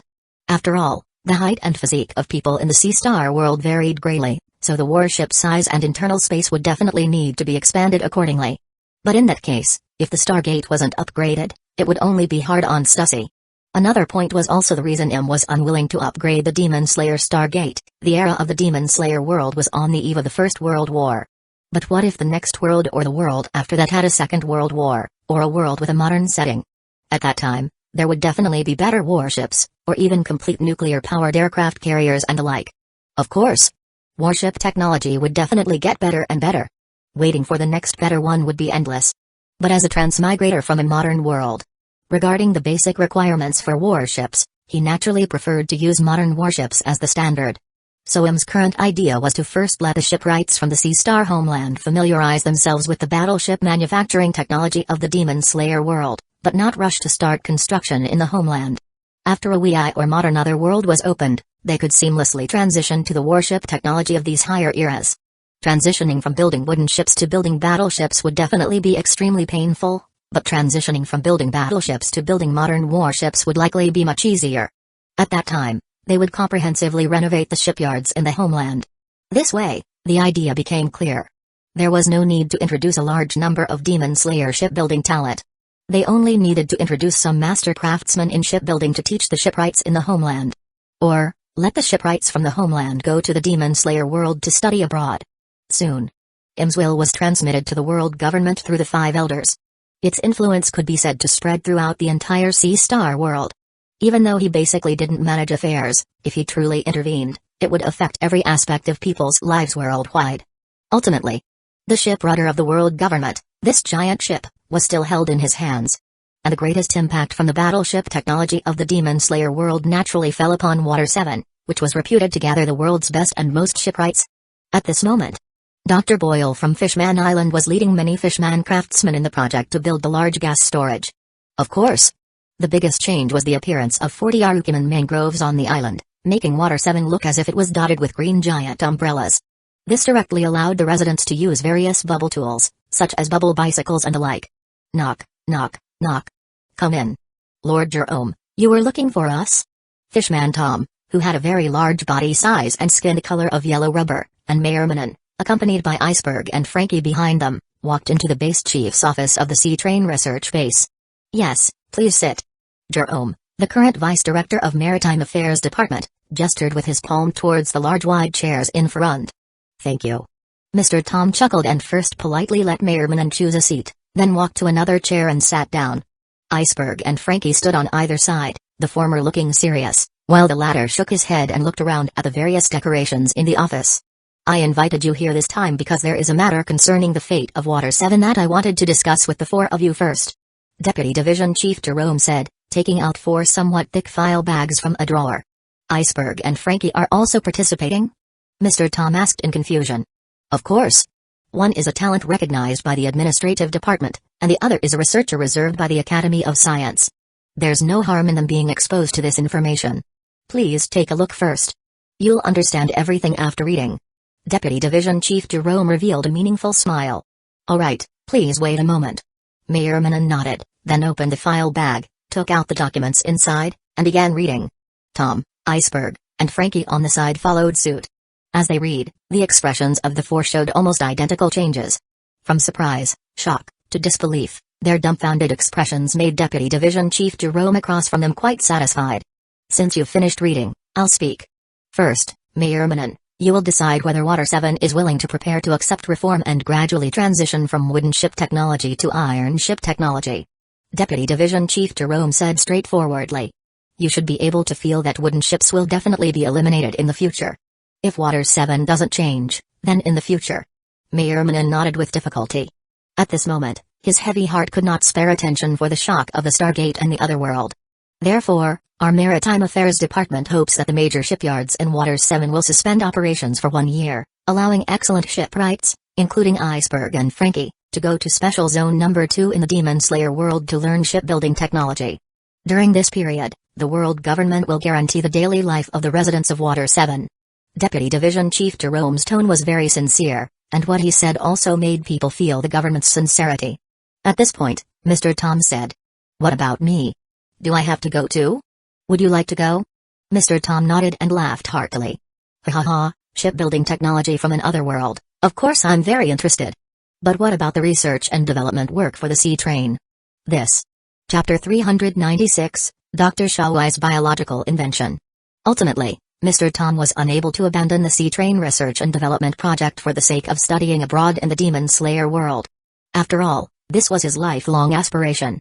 However, he requested some shipbuilding textbooks for himself, so that he wouldn't fall behind in terms of theoretical knowledge. Deputy Division Chief Jerome naturally had no objections. He actually didn't want Tom to give up on the Sea Train either. Whether he could be promoted to bureau chief level, or even deputy minister level, depended entirely on the success of this project. Meanwhile, in the Demon Slayer world, since the 3 great sea battles between the World Alliance and the world government concluded in front of the people of the whole world, it seemed that all countries had settled down, Even the blatant assassinations and purges of the military and government higher-ups didn't cause much of a stir. After all, they had lost. When you lose, you definitely have to pay a price in blood. Many people understood this principle. Now, most of the citizens only hoped that life could stabilize as soon as possible, regardless of who ruled this world. Here in Special Zone Number 2, they finally began to aggressively plunder the various resources of the Demon Slayer world. First, 10 army units, each 10,000 strong, were stationed in the top 10 great powers like John Bull Country, Hans Tiger Country, Gaul Rooster Country, Whitehead Eagle Country, White Elephant Country, Mengma Country, etc. Their mission was to ensure the basic stability of social order, confiscate the original military weapons of these countries, and guard the major navy bases. The duration was tentatively set for 3 years. Immediately after, the World Government Branch dispatched 2 administration advisors to supervise post-war reconstruction and reform the police forces in various countries. Concurrently, they summoned representatives from the major banks to discuss reforming and unifying the currency. At this time, the other World Strategy Committee began to organize teams from the Mineral Resources Department and the Agriculture Department to head north into Mengma Country to mine the scarlet ore and scarlet iron sand from Sun Mountain, as well as the blue spider lily. The character, scarlet, indicates that these 2 minerals are actually deep red rocks and iron sand. When sunlight shines on them, they emit a faint red light. In addition, there was the Wisteria Mountain within Special Zone Number 2. The wisteria flower in this world was not an ordinary wisteria flower. Its fragrance could repel man-eating demons. If its petals were touched by a man-eating demon, they would experience pain similar to an electric shock. And the sap it secreted could temporarily suppress the man-eating demon's self-healing ability and produce a strong paralyzing negative effect. If it could be further refined, it would yield wisteria poison, which could dissolve the man-eating demon cells. A large amount of wisteria poison was enough to completely dissolve an upper rank. After experiments by the Biochemical Research Institute, it was discovered that this wisteria flower also had a certain effect on Kabaneri. First, Kabaneri also disliked its fragrance. Smelling it would cause symptoms of pain, and prolonged exposure could even lead to unconsciousness. However, touching the petals did not produce a touch sensation similar to an electric shock, and the sap did not have a paralyzing effect. Wisteria poison was somewhat interesting. If applied externally to the Kabaneri body surface, it had no use at all. But if poured into their stomachs, it would cause strong stimulation to the entire nervous system as it was digested. Initially, they would scream and wail, becoming frantic, but their strength and speed would also increase significantly. After about 15 to 20 minutes, the nerves inside their bodies would completely break. They wouldn't die, but they wouldn't be able to move either, meaning they would be paralyzed. However, if Kabaneri were fed human blood daily, their self-healing ability, which was much slower compared to man-eating demons, would take effect, and their nervous system would recover within half a month. This phenomenon greatly interested Dr. Shaowai. After research, he discovered that the reason wisteria flower had no effect on the Kabaneri body surface was because the high-temperature blood in the Kabaneri blood vessels scalded the sensory nerves on the skin surface. If they didn't even have pain sensation, how could they feel paralysis? But the Kabaneri's motor neurons were very developed, allowing them to exert the maximum strength of their bodies and do things like denting steel plates with their fists. Through this discovery, Dr. Shaowai created wisteria flower mist which could quickly knock out Kabaneri, and wisteria stimulant which could temporarily enhance the physical ability of Kabaneri. The former was mainly used in the Kabaneri heart membrane processing factories, as a large number of live Kabaneri were held there. At the same time, it was prepared for the various cities in the Kabaneri world just in case. The latter was naturally provided to the military. Currently, many low-level soldiers in the army have applied to become Kabaneri. Kabaneri possess abilities such as disabling the human body self-protection mechanism, healing severed limbs and restoring physical ability by sucking blood, hardened heart membrane, weak pain sensation, supernormal sense of smell, and blood virus infection transmission. This was just ordinary Kabaneri. If it was a new form Kabaneri, which is a blue light heart Kabaneri, they would also gain 3 superpowers, controlling black liquid silk, negative mental energy, and gathering nearby Kabaneri. The first ability was not much different from the ability of Marvel's Venom. Not only could it release highly viscous strings, but it could also instantly harden them into black armor or weapons, equivalent to a physical version of armament hockey. The second ability, besides being able to release high-power techniques like energy bullet that could blow up a whole street, also allowed people to quickly awaken observation hockey. This was a special observation hockey that included the perception of negative emotions. The last ability seems somewhat redundant, but if used well, the effect was not small. One could first create a large number of Kabaneri using their own blood, and then use black silk thread to attach them to their body. This way, they could transform into a giant black smoke. If they didn't encounter powerful cannon fire bombardment, basically one person could destroy a city. All these factors meant that for most army soldiers, becoming a Kubanrai was a very cost-effective direction for enhancement, no matter how you looked at it. And its side effect was that they had to live by sucking human blood. Although some people found this to be a difficult price to accept, for those who desired strength and hoped to improve their survival rate on the battlefield, it was just something they had to deal with. Most importantly, the white serum developed by Dr. Xiaowai could now be mass-produced. Although the output was not large enough to form an assembly line, there were still dozens of bottles produced each month. This guaranteed that they could return to being normal humans at any time. Of course, white serum also cost currency, or could be exchanged for military merit. Ordinary Kubanrai only needed 1 bottle, but new form Kubanrai needed 2 bottles. Before that, to become a new, you also needed a bottle of black blood, which was even more expensive than white serum. Because 1 bottle of black blood required collecting the heart blood of over 1,000 Kubanrai. This was also the main factor currently limiting the large-scale appearance of new form Kubanrai in the military. Biochemical Research Institute. Dr. Xiaowai was in his research room. The bright eerie green light shone on his face, making the atmosphere here seem very strange and terrifying. Although this was just the basic style of this research institute, Director Fritz really liked this creepy green light. Finally successful. With this, I can definitely be promoted to doctor at the Academy of Science. Dr. Xiaowai looked intently at the ordinary-looking black tight-fitting suit on the desk. Although he was called doctor, his actual rank was only senior researcher. As an otherworlder, he harbored the ambition to make a name for himself on the world and also had an unyielding spirit. In Dr. Xiaowai's view, although the physical ability of people in the Kubanrai world was very weak compared to world people, the structure of their brains was the same. In terms of wisdom and IQ, the difference wouldn't be very large. For Kubanrai world people, or rather, all other worlders whose physique was inferior to world people, the best choice to compete with world people in the world government was to follow the scientific research route. So he had always wanted to create a major invention that would completely establish his status in the Biochemical Research Institute, and even the entire Academy of Science. This tight-fitting suit before him was it. It was a biological protective suit made mainly from Kubanrai heart membrane, news black silk thread, and live man-eating demon materials. When a person wore it, the inner lining fabric would produce dense small needles that would pierce the skin. There would be no pain sensation, just a few seconds of tingling. Then, a small amount of blood would be transported into the suit through these needles, giving its surface a defense that was impervious to weapons. And when the impact received reached a certain level, such as from a sniper gun, black armor plates would instantly form to further enhance protection. If the suit was damaged, it could quickly return to its original state by splashing blood on the surface. Animal blood also worked. At the same time, it had excellent fire resistance and insulation functions.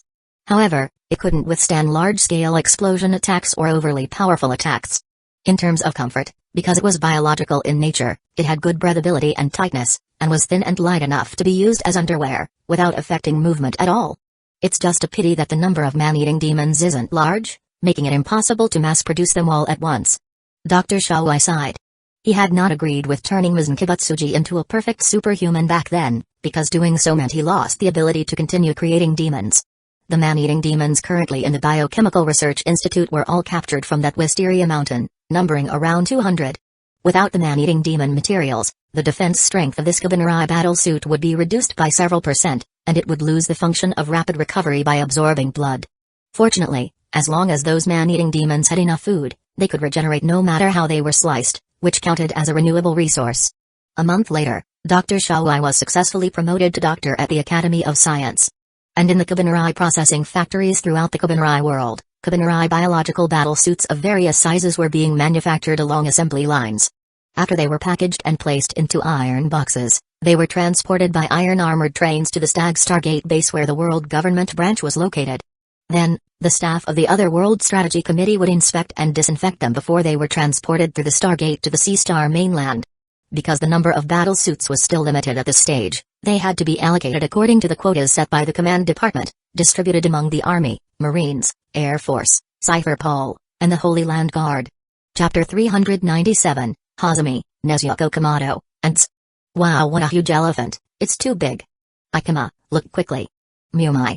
Or rather, Hazami now was holding Ikama's arm beside her, looking very excited, her tender little face flushed red.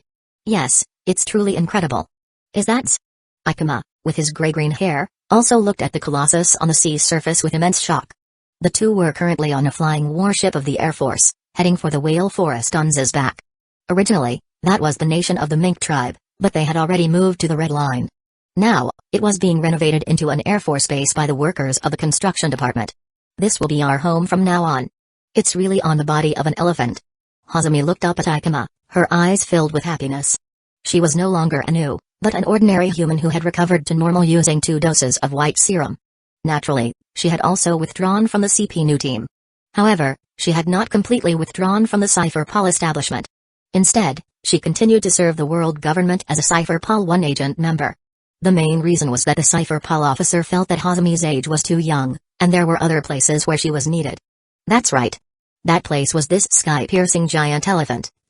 As for Ikema, he was currently a mid-level researcher at the Academy of Science. This time, he had specifically taken a few days off to accompany Hazumi to see it. It was like a young couple coming to see their new home, one only 13 years old, and the other exactly 18. Hazumi, you should be more concerned about whether you can control it properly. Ikema said with some worry, looking at the approachings. It should be fine. I've tried my ability many times before. As long as it's in animals, it will definitely be effective. Hazumi said with a confident smile, lifting her little chin. That would be best, otherwise you'd have become a non-swimmer for nothing. Actually, Ikema had something else he didn't say. That was, if Hazumi's ability failed, her value to the world government would definitely be greatly reduced, and her future treatment would certainly not be good. Ikema, don't just talk about me. Tell me about yourself too. How are things at that Weapons Research Institute? Is anyone bullying you? Hazumi asked softly. It's pretty good. I'm mainly responsible for the renovation and research and development of Jet Bullet. At first, the atmosphere was quite heavy, and not many people were willing to speak to me. Ikema didn't say much about the unpleasant matters. But after a guy named Buggy arrived, our research institute started to become lively. Every day, you can hear his loud shouting, and the sound of explosion when experimenting with gunpowder. As he spoke, a smile appeared on his face. Noticing this, Hazumi could feel that Ikema seemed to really like this Buggy. Buggy is really interesting. He has a round red nose, but he really hates it when people call him Red Nose. Even if the spoken pronunciation is slightly close to Red Nose, he'll hear it as Red Nose and then get anger. Also, his body is incredible. No matter how big the gunpowder explosion, besides scorching some hair, he basically won't suffer much damage. Ikema was very envious of Buggy's physique. If it were him instead, he would have been lying in a coffin long ago, right? Are you on good terms with him? Hazumi asked curiously. Ikema nodded and said with a smile. It's all right. Buggy was very curious after hearing I was an otherworlder, so he actively sought me out to chat. His personality is very good. He didn't look down on my physique or identity, so we became friends as we chatted. We also made a promise. When his Buggy ball is completed, we'll combine it with my jet bullet to create a cannonball that can blast through an island. Ikema started talking non-stop about these things, which made Hazumi happily think to herself. Ikema has really found new friends here, that's great. At the same time, she also thought of the new otherworlder friends she had made. It was Nezuko Komodo from the Demon Slayer world. A few days ago, while she was still in CP, she learned the news of the latter turning back into a human through a transponder snail. Nezuko Komodo was currently living in the flower capital of Wano Island, enjoying a peaceful life with her older brother. She heard on the phone that her older brother, Komodo Tanjiro, was only 15 years old this year, so the world government had not arranged a position for him. Instead, he was continuing to practice swordsmanship in the sword pavilion. Nezuko Komodo told her that her happiest thing now was cleaning the house and yard allocated to the Komodo family every day, and then making breakfast and dinner for her older brother, as well as Zenitsu and Inezuka, who often visited their home. When she was bored during the day, she would go to the Yubuyashiki family's manor. She would either learn tea ceremony from Lady Amon, or play with the 4 Yubuyashiki sisters, and occasionally travel together to see the scenery of Wano Island. She also told Hazumi to come and visit if she had time, and that she would definitely introduce everyone to her then. To be honest, Hazumi often felt that her current life was incredible. Not only was she living in an otherworld, but the friends she made were also otherworlder. She could see, hear, and come into contact with all sorts of amazing things at any time. Half an hour later, the flying warship docked at the edge of Z's mouth. At this moment, the two were no longer speaking, because they were too scared to speak. Looking at the giant beast from a distance and getting close to the giant beast were completely different matters in terms of the sense of oppression they gave off. Imagine, less than 100 meters away from you, there is a towering black and gray giant mountain reaching into the clouds, but it's not a mountain, but a huge living creature constantly moving, to be honest. Hazumi and Ikuma's hair was standing on end at this moment, and their bodies were frozen in place, unable to move at all. Fortunately, at this moment, a gentle voice came from behind them.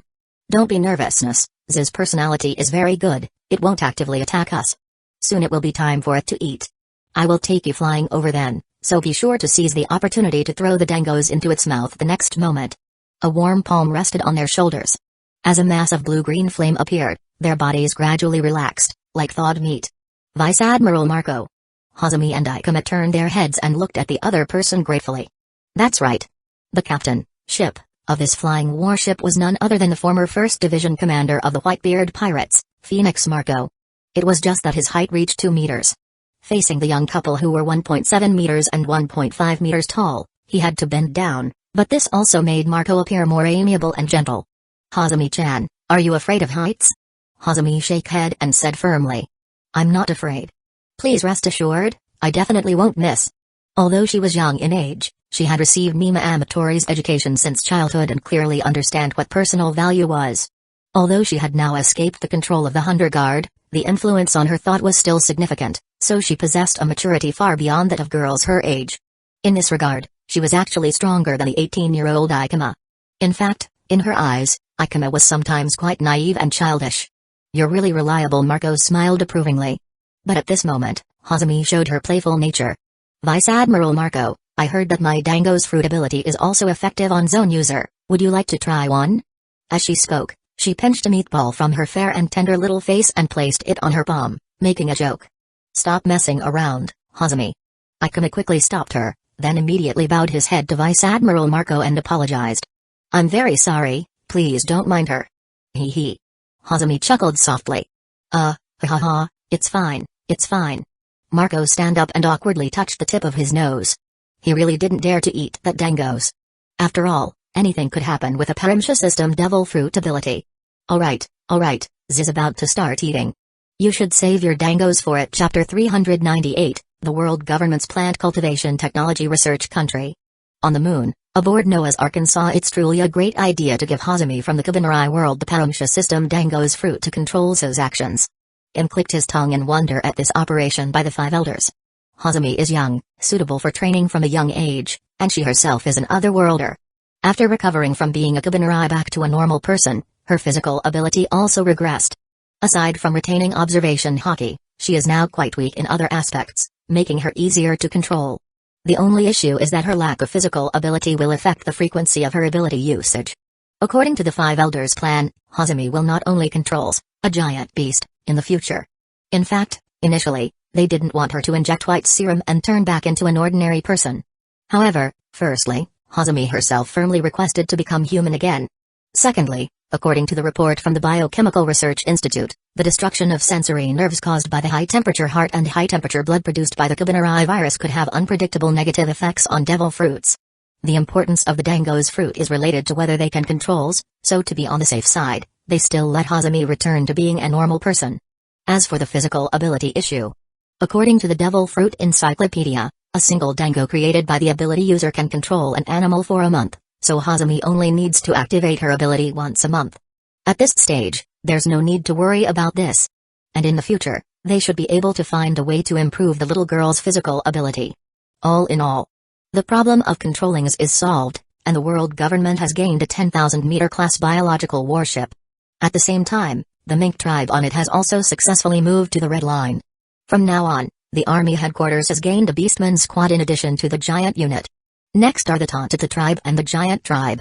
I hope everything goes smoothly. Im calmly looked at the vast silver-gray land outside and the outer space filled with stars. A moment later, he picked up Inma again and let his soul enter the dry and dim underworld hell. Now, with the breakthrough of his hockey limit, Im's strength has long surpassed his previous self. Perhaps he can indeed be called invincible in this world now. But Im knows that this is not enough, there are stronger existences in the myriad worlds. It's just that the current training method efficiency is a bit too slow. He urgently needs a proper soul refining method or heart refining method. His core strength is hockey, and the essence of hockey is willpower. Willpower can be converted into mental power, which is the power of heart in heart, body, chi, spirit. The chi here refers to energy. A person's physical ability determines their hockey reserves, and a person's willpower determines the strength of their mental power. Mental power directly determines the hardness of armament hockey, the range of observation hockey, the power of conquerors hockey, and so on. However, the mental power that people are born with has different upper limits depending on their talent. Most people will never reach their upper limit in their lifetime. But for those who have reached their upper limit, conventional training is no longer useful if they want to continue increasing their hockey strength. They must find a way to break through this upper limit. There are two paths. First, find something or a method that can directly increase mental power. Second, find something or a method that can increase the soul, because the soul indirectly drives the spirit. But M doesn't have the former, and he only has half of the latter. That is, according to the suggestion of King Yama, he can only slowly grind his soul through battles with evil spirits using the current clumsy method. So the question is, what in the myriad worlds of Japanese anime can increase mental power or soul strength? The sun was shining brightly, the sky was blue with white clouds, it was a rare good weather day. In the New World, at the port of Dressrosa Kingdom, a world government ship with a 5-circle cross printed on its white sail was docked at the dock. The area was heavily guarded by a large number of Riku Royal Army soldiers. Riku Dolto too personally came to welcome them. He now had a 10-year-old eldest daughter, Scarlet, and a 4-year-old youngest daughter, Viola. "Thank you for coming again, Your Majesty King Riku." A man in black in a suit walked down a long wooden board. The gentle smile on his face made people feel amiable. No, you have worked tirelessly for the sake of our kingdom. It is I who should thank Senior Director Coulson. King Riku said while shaking his hand, sighing with emotion. As a king, although he was deeply loved and respected by his citizens for often practicing benevolent governance and being kind and loving to his people, his ability to govern the country was unsatisfactory. Not only did he fail to protect the country during the Great Pirate Era, but he also did not improve the poverty of his own citizens. Instead, he liked to be charitable, often using his already not wealthy resources to aid other kingdoms nearby that were embroiled in war. It was fortunate that the citizens of Dressrosa were all good-tempered. Not only did they not feel angry, but they even considered him a great benevolent ruler, a wise king. So the social atmosphere of this kingdom was one of contentment and happiness. Everyone's desire for substance was not great, and they were easily satisfied. As long as they could get by, they could smile every day, occasionally going to the bullfighting coliseum to watch a few exciting bouts. It was only after Doflamingo became king that this kingdom gradually became wealthy, even becoming famous in the Grand Line for its fragrance of flowers everywhere and delicacies. This made the already cheerful citizens even more lively. People loved music and dance, and eventually, it became known as the Island of Love and Passion. Although the source of this wealth was not entirely honorable. By the way, this is Kairos, whom you mentioned last time. He just completed 1,000 consecutive wins in the bullfighting coliseum. Saying this, King Riku introduced the strong man with a sword on his back who had been silently standing behind him. "Hello. After I finish the matter with the Tontita tribe, we can have a good chat. The Marines and the army are already arguing over you," Coulson said with a light smile. "That is truly daunting." Kairos, who was only 19 years old, quickly responded. He had already heard from King Riku that the world government was preparing to recruit him. To be honest, he didn't really want to go. Wouldn't it be better to join the Riku Royal Army and stay in his hometown if he had the chance? Next, King Riku led Coulson and several other officials all the way to the other side of the island, and then crossed a long steel suspension bridge to the coast of another small island. This was Green Bit Island, located north of Dressrosa. It was a forest island covered with tall and dense trees and plants, inhabited by many primitive creatures, which was quite dangerous for ordinary people. The Tontita kingdom of the Tontita tribe was underground on this island. Coulson had come once before to invite them to join the world government, but unfortunately, they refused. The main reason was that these Tontita tribe members still remembered the grudges with the Don Quixote family from 900 years ago. Senior Director Coulson, how confident are you in persuading them this time? King Riku looked nervous and expectant. He had to be so concerned because as long as the Tontita tribe agreed to serve the world government, the Dressrosa kingdom would become the world government plant cultivation technology research country. As the name suggests, it would be a large base specifically for the world government to collect, research, and cultivate various magical plants. In addition to the necessary support policies and encouragement resources, a large agricultural college would also be built on the island. The magnitude of the interests involved was obvious. Of course, this time I brought 2 very peculiar plants. I believe the Tontita tribe will be interested. Coulson said with a confident smile. The Tontita tribe are known as green managers, said to be able to cultivate any plant.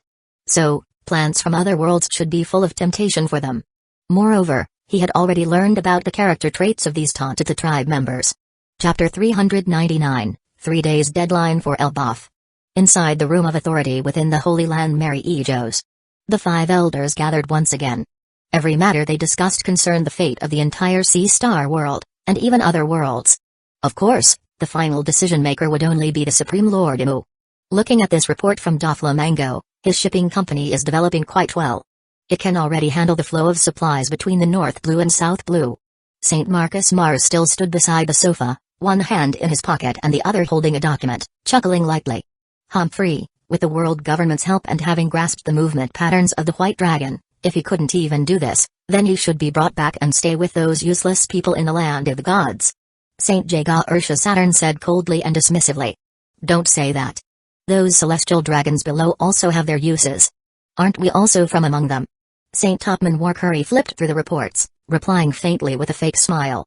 Before the Celestial Dragon Holy Academy was established, the selection mechanism for celestial dragons was very simple and crude. It was to select those celestial dragons from a group of normal celestial dragons who could still think and show excellent talent in that environment. These celestial dragons would be specially trained, and the most outstanding among them would become 5 elders candidates, while the less outstanding ones would be assigned to various departments in the Holy Land based on their abilities. The disadvantage of this approach was that it relied purely on luck. In good years, over a dozen people could be selected, while in bad years, only 1 or 2. The advantage was that basically every single person was an elite. The current and future mechanism is to gather all celestial dragon children who reach the age of 10 for education, and then select elites through 2 graduation assessments. As for the effect, they would have to wait and see. In M's view, every world conquered by the world government in the future should have a celestial dragon family, so that these other worlders could always maintain a sense of respect. At this moment, St. Jaga Ursha Saturn sighed. Speaking of which, this white dragon is truly a good thing. With it, our ships only need to be coated with a layer of bubble to quickly travel back and forth between the 4 seas and the Grand Line from underwater. Especially for the Marines, Impel Down, and Inai's Lobby. Who would have thought that the great eddy between those 3 Gate of Justice is actually a fixed entrance and exit for the White Dragon?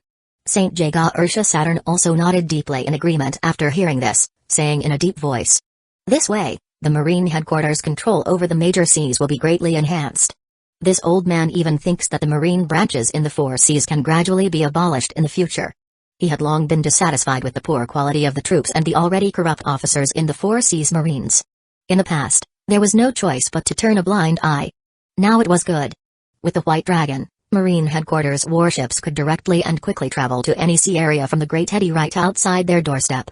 Although precise positioning wasn't possible, it saved the time of traveling through the Grand Line, which was sufficient in terms of efficiency.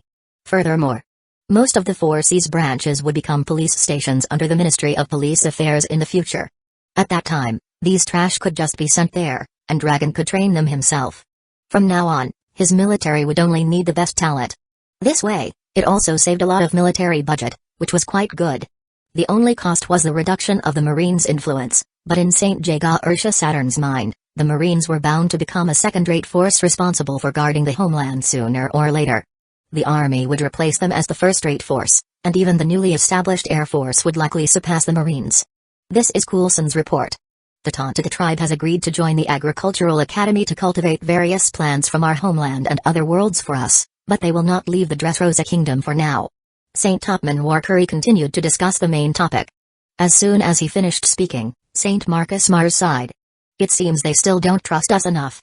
These little guys really hold grudges. It's been 900 years. The Tontaga tribe has a pure, kind personality and easily believes others' words. They don't think about whether the words are true or false unless explicitly told they are lies. St. Shepherd Jupiter sat on the sofa with his legs crossed, saying, "This personality is actually very easy to control and reassuring." St. Topman Warcurry nodded. "Take more care of them in the future. Sooner or later, we will gain their trust, and as long as they do their work, that's enough." St. Marcus Mars frowned and said, "Demon Slayer Wisteria flower is fine, but the blue spider lily requires 24 hours of uninterrupted sunlight exposure. Dressrosa doesn't have this condition. Then just send Kizar there and turn it into Sleepless Island." St. Topman Warcurry said casually and dismissively. As for the citizens' sleep problems, he didn't care much. He figured they would solve it themselves, and Inai's Lobby had managed for so many years. When the time came, they could send people over to teach them some experience. Speaking of which, we also need to find an island to replicate the Sun Mountain, in case the minerals in the Demon Slayer world are exhausted someday. This niche iron blade is a good thing. Saint Jaga Ursha Saturn suddenly spoke up to remind them. I can only say I'll let the subordinates try. After all, Sun Mountain is naturally formed. No one knows if it can be created artificially. Saint Marcus Mars was unwilling to give him a guarantee, otherwise, if it didn't work out, that bald head would glare and huff at him again. Finally, there's this matter of Elbaf. Saint Topman Warcurry looked at the document in his hand, his expression becoming serious. After all, it was a country known as the world's strongest nation, and they had to take it seriously. Didn't the administrative department send someone to negotiate? What, did they refuse? Saint Jaga Ursha Saturn asked coldly, narrowing his eyes. They didn't refuse, but they didn't agree either. It says here that King Harold needs a few days to consider, but he didn't give a specific time. Then give them a deadline. Saint Jaga Ursha Saturn shouted extremely forcefully. If the deadline arrives and they still haven't given an answer regarding affiliation, then this old man will request instructions from Lord Demut to flatten Elbaf. As the supreme leader of the world government military. With Garp's promotion to Marine Admiral, Burndie World becoming an Army General, and Edward Newgate and Charlotte Linlin accepting honorary admiral positions, plus Shiki being under control, his confidence was unprecedentedly sufficient. Every card in his hand was a trump card called highest combat power. He truly wasn't afraid of any world's strongest nation. Saint Topman Warcurry thought for a moment and agreed with his suggestion. Alright, then let the subordinates issue a 3-day deadline to the Elbaf royal family. When the time is up, let the command department issue orders to Garp, Whitebeard, Big Mom, and the others. He also felt that this giant kingdom could no longer be allowed to remain outside the world government. The strength of the giants must be held in their hands. Chapter 400, The Giants' 3 Duels? A giant sky tree reaching a height of 7,000 meters into the White Sea stood tall in the center of a large island. The visual impact brought by its majestic trunk was no less than that of This is Elbaf, the giant kingdom known as the world's strongest nation. Perhaps that giant sky tree had absorbed all the soil nutrition, as no other trees and vegetation could be seen on the island. There were only continuous silver-gray mountain ranges and various rock formation hills. Looking closer, one could see large wooden houses with a rugged style, existing side by side among the rock formations. Although their appearance looked like ordinary single-story wooden houses. Their height was between 25 and 30 meters, and their average occupied area was around 500 square meters. In short, everything here was large, everything was so large. Even the children playing on the earth and stone-wide roads were between 3 and 5 meters tall, but their population didn't seem very large, perhaps less than 10,000 at most. Among them, in the deepest part, there was a huge castle named Dust. Many giant warriors wearing horned armor and holding giant axes and giant swords were guarding everywhere. The overall civilization appearance was similar to the ancient Viking era. Inside Dust Castle, a burly figure of a middle-aged giant, wearing black armor, sat imposingly on a huge black stone throne, with a dark, ancient spear standing behind him. His gaze swept over the giant elders standing below the platform, making one feel a powerful and overbearing might. This was King of the Giants, Harold. You heard what he just said. The world government only gives us 3 days for consideration. What do you all think? His expressionless question directly broke the heavy atmosphere in the palace hall. However, his indifferent tone made it impossible to guess what he was thinking in his heart. This is a threat. A giant elder standing on the left side shouted angrily, "We giants never accept threats. If they want to fight, let's fight." Right. The world government seems to have forgotten the terror of Elbaf's sphere. Let's make them remember. Fight them. For a moment, his words received the support and agreement of many giant elders. They shouted and yelled excitedly, their words full of contempt for the world government.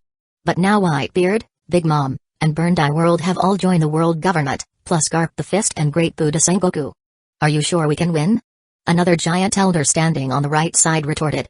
Instantly, inside the large stone palace, which was cold and only lit by torches, the lively atmosphere quickly cooled down and soon became completely silent. No matter how proud they were, they couldn't ignore the weight of these names. If it were 1 or 2, they might have some confidence to say something, but with so many peak experts, they really couldn't afford to provoke them. Jarl, continue. King Harold's cold, hard gaze fell upon the other person.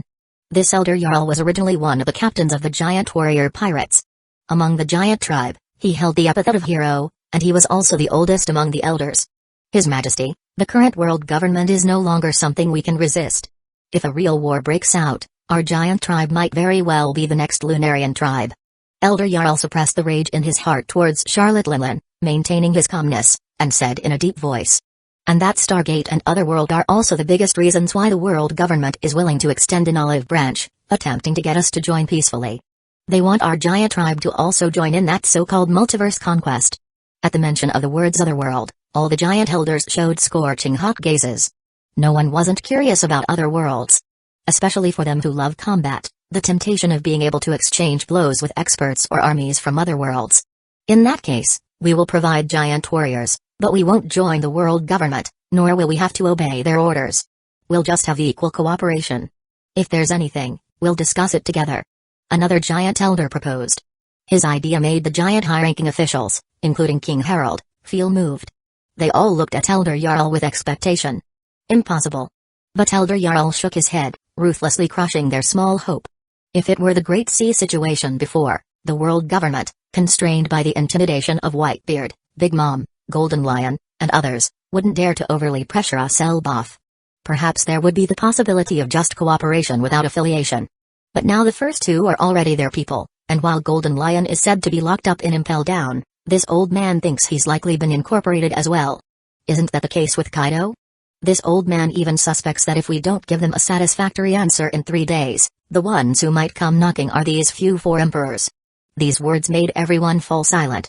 Every giant elder's face showed complex expressions like helplessness, unwillingness, and shame mixed with anger. When had their Elbaf ever been forced into such a desperate situation? Even during the Great War 900 years ago, they still made the world government dare not bare its fangs with their powerful strength. For the giant tribe, who have a lifespan of over 300 years, the establishment of the world government was only 3 generations ago. Even through word of mouth, history could be passed down very clearly. It seems we must affiliate this time. King Harold sighed inwardly, then said coldly, however, wanting to conquer our Elbaf is impossible with just words. All the giant elders looked at this giant king. Tell the world government that there must be 3 duels, a best of 3. If they win, our giant tribe will obey their every order from now on. But if we win, although we agree to affiliation, we won't give that heavenly tribute, and the number of giant warriors dispatched to participate in the war will also be decided by us. Elder Jarl knew that His Majesty was fighting for Elbaf's reputation. But the problem was that the possibility of winning the duels was too low. As mentioned before, what if the world government dispatched Whitebeard, Big Mom, and Golden Lion? But this duel definitely had to be fought. The giant tribe only ever obeys the strong, and it wouldn't work without beating them into submission. 2 hours later, the proposal from Elbaf Kingdom appeared on the coffee table in the Room of Authority, and also before on Noah's Arkansas 3 duels? Im's heart immediately grew interested. Does Elbaf have 3 giants with admiral-level combat power? If so, then it truly deserves the epithet of world's strongest nation. He thought about the candidates from one's own side to fight. First, to win, he had to choose at least 2 people he was confident in. Whitebeard, Big Mom, Garp. But that wouldn't be interesting. Im pondered for a long time, thinking inwardly, since it's a giant's duel, the combat art style looks better with gigantification. Chapter 401, Burned Eye World becomes stronger. The third day, around 2 o'clock in the afternoon, King Harold received news that a warship had arrived from the air at a small island prepared to be used as the duel arena. This made him frown deeply, feeling wary. A warship that can fly, this is definitely the float fruit's ability. It seems they really subdued the Golden Lion. I never thought a man like Shiki would. Not only that. He also realized that since the world government now controlled flying warships, their control over the major seas had increased several times over. Just like this time. Even coming from the G1 branch, a normal warship would need at least 1 or 2 weeks, but now it only took less than 3 days. Let's go, let's see who has come. After speaking, King Harold, along with 10 elders including Elder Jarl, walked out of the castle. It ultimately took nearly 40 minutes by ship to arrive at the uninhabited island, located about 3 nautical miles away from Elbaf. This was a winter island, with snowflakes drifting and cold wind howling, and the temperature was very low. But for the thick-skinned and tough-fleshed giant tribe, this was the most comfortable combat environment. For them, it was like a gym with natural air conditioning. At this time, this Mumai winter island was already being guarded in various places by many giant warriors. The giant king and the many giant elders stepped on the thick snow and walked all the way to the central zone of the island. As expected. Standing opposite them was a somewhat familiar dwarf, about 4 or 5 meters tall, wearing a black coat. I didn't expect it was him. The giants who recognized the person had their expressions turn heavy. The oldest, Elder Jarl, revealed the opponent's identity. The former world destroyer, now the army general Black Rhino, Burndye World. Burndye World's face, with its full beard, carried a calm and unhurried, confident smile that showed everything was under control. He, I suppose this old man doesn't need to introduce himself, right? So, who is my opponent? I have to say, ever since he became an army general, the power and status that came with being at the highest point of the army made the aura around him increasingly powerful and imposing. Compared to before, the current him not only had stronger haki, but also mastered the complete set of 6 powers techniques. The so-called complete set meant not just the basic 6 powers, but also the various 6 powers extension techniques and secret techniques created by successive generations of martial arts powerhouses over hundreds of years, as well as a large amount of insights. Of course, he couldn't learn all of them, but with these reference experiences, his understanding of the 6 powers naturally became deeper. In addition to this, he also successfully mastered Life Return. Although it didn't help much with the improvement of his combat power, it could be considered as having made up for the basics in many aspects. The current Burndye World, including his Parimsha system Momo fruit ability, is already a veritable Admiral-level combat power, and a relatively strong Admiral-level combat power at that. It's just that in terms of observation haki, he seems to indeed not have much talent. Up until now, he hasn't reached the standard for future sight. This made him feel very helpless. Ward, you actually dare to call yourself this old man in front of us? At this moment, a giant elder mocked displeasingly. So, you're this daddy's opponent? Burndye World looked at the opponent mockingly, and at the same time changed to an even more arrogant term. This provoked the anger of all the giant tribe and a chorus of curses. But the former just looked at them with a face full of cold sneers. Silence. King Harold raised his hand to stop the elder's curses, then looked at Burndye World and asked. This king would like to ask, who are the other 2 combatants? What, you want to know if this old man is the weakest? And then pick your opponents based on that? Ha ha ha ha. Burndye World burst into wild laughter. That laughter actually turned into a strong wind, making the surrounding snowflakes swirl up. The aura on his body also rose up with a speed visible to the naked eye. Only after he finished laughing did he reply. Unfortunately, this old man also doesn't know who the other 2 are. I heard they are still on their way. Alright, stop talking nonsense. Quickly send the opponent forward. This old man really hasn't fought against the giant powerhouses of Elbaf before. The giant elders looked at each other, not expecting this kind of situation. They didn't think Burndye World would lie about this kind of matter, because there was simply no need. His Majesty, I request to participate in combat. At this moment, a relatively young voice sounded from behind King Harold. The latter didn't even need to look back to know who it was. After considering for a moment, he nodded his head. Then I'll leave it to you, Elder Searcher. A dark-skinned, bald giant elder, wearing a set of fiery red bullhead armor and holding a giant sword in his hand, walked out. I shall surely bring victory back to Elbaf. They saw him first kneel on one knee and make a vow to King Harold, then immediately stand up with a stern face. Under the gaze of many expectant people, he walked over with heavy steps. Opposite. Burndye World saw this and grinned, instantly disappearing from his original position, then appearing a step ahead at the central position. Behind him, the black coat representing the army general swayed and fluttered in the wind and snow. Sir, I've heard of you. The fire giant of Elbaf, right? I heard your haki is crimson and violent like flames. I hope you won't disappoint this old man. I am 211 years old this year. What about you, Burndye World? Searcher looked down at the opponent and sneered coldly. TSK. Burndye World clicked his tongue. Seeing the opponent adopt a condescending posture, relying on his height, he felt increasingly displeased in his heart. No longer talking nonsense, he directly activated the power of the devil fruit inside his body. Slow, 70 times. The next moment, they saw this Twilight Rhino Admiral's body size rapidly swell up like an inflated balloon, and then stop at 30 meters. This was very strange. Logically speaking, if it was 70 times, it should be over 300 meters. It turned out. After this period of strength improvement, Burndye World's training of the Momo fruit ability had also become stronger. The effect was that he could now freely control the size of his body size, and it wouldn't affect the speed of the multiplier increase. An extremely large body size, although it looked terrifying, actually wasn't that useful. In this world with haki, body size isn't very useful in combat between those with highest combat power. Not only did it increase his own strike area, but it also increased the consumption speed of his haki. After all, in combat of this rank, not using armament haki to protect one's body is definitely not okay. On the other side, Surtur also began to gather his aura. A misty red aura like flames appeared on his body, and his giant sword was even coated with a layer of pitch-black color emitting a few wisps of red aura. Above, countless snowflakes and cold wind could no longer approach within a 100-meter radius around the two people, as if an invisible layer of chi wall blocked them. Combat has begun. The 30-meter-tall Burned Eye World shouted loudly. With a loud noise of roar, he disappeared from his original position. He pushed through the vast air current and deafening sonic boom, rushing with a speed difficult for the naked eye to capture to stand before Surtur, who was only about 20 meters tall. Then, a straightforward straight punch exploded open the air current in front of him with roar, surging forward like boiling hot water, carrying unmatched strength. Bring it on. Elder Surtur, not showing weakness, gritted his teeth and swung his blade in a vertical slash. On the giant sword, a fiery red sword aura over 10 meters long instantly bloomed, heavily colliding with Burned Eye World's black fist. Crash, fist and sword collided. Under the extreme energy pressure, the ice and snow ground under their feet became unusually soft.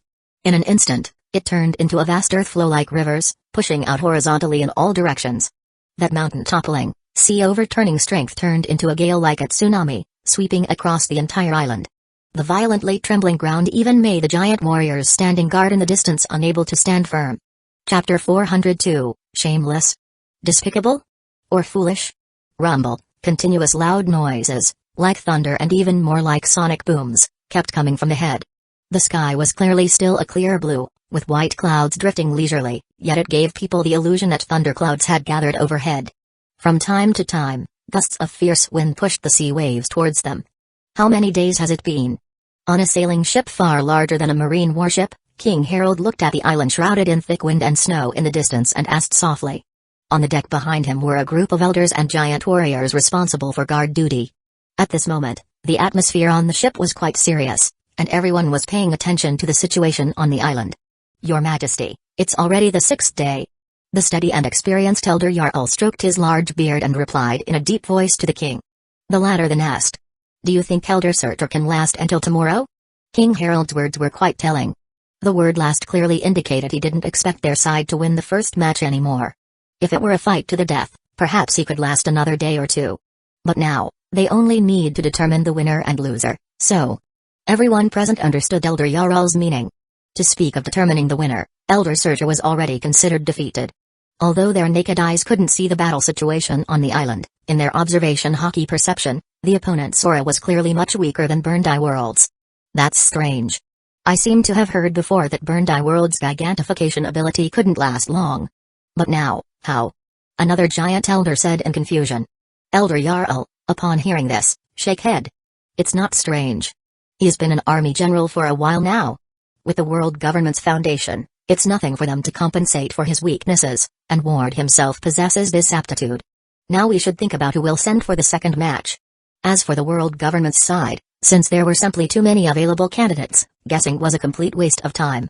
At this moment, the scope of attention for these three duels set with Elbaf was very wide. The world government's 5 elders, Holy Land Garrison, Holy Knights, Army, Marines, Air Force, Cypher Paul, Whitebeard Kingdom, Mihawk of Wanu Island, Kaido, and so on. As long as they were big shots located among the higher-ups of this Sea Star world, they were all among them. Firstly, they were also curious about the true strength of Elbaf Kingdom. Secondly, they knew that from then on, the world would be completely unified by the world government. Marine Headquarters Maniford.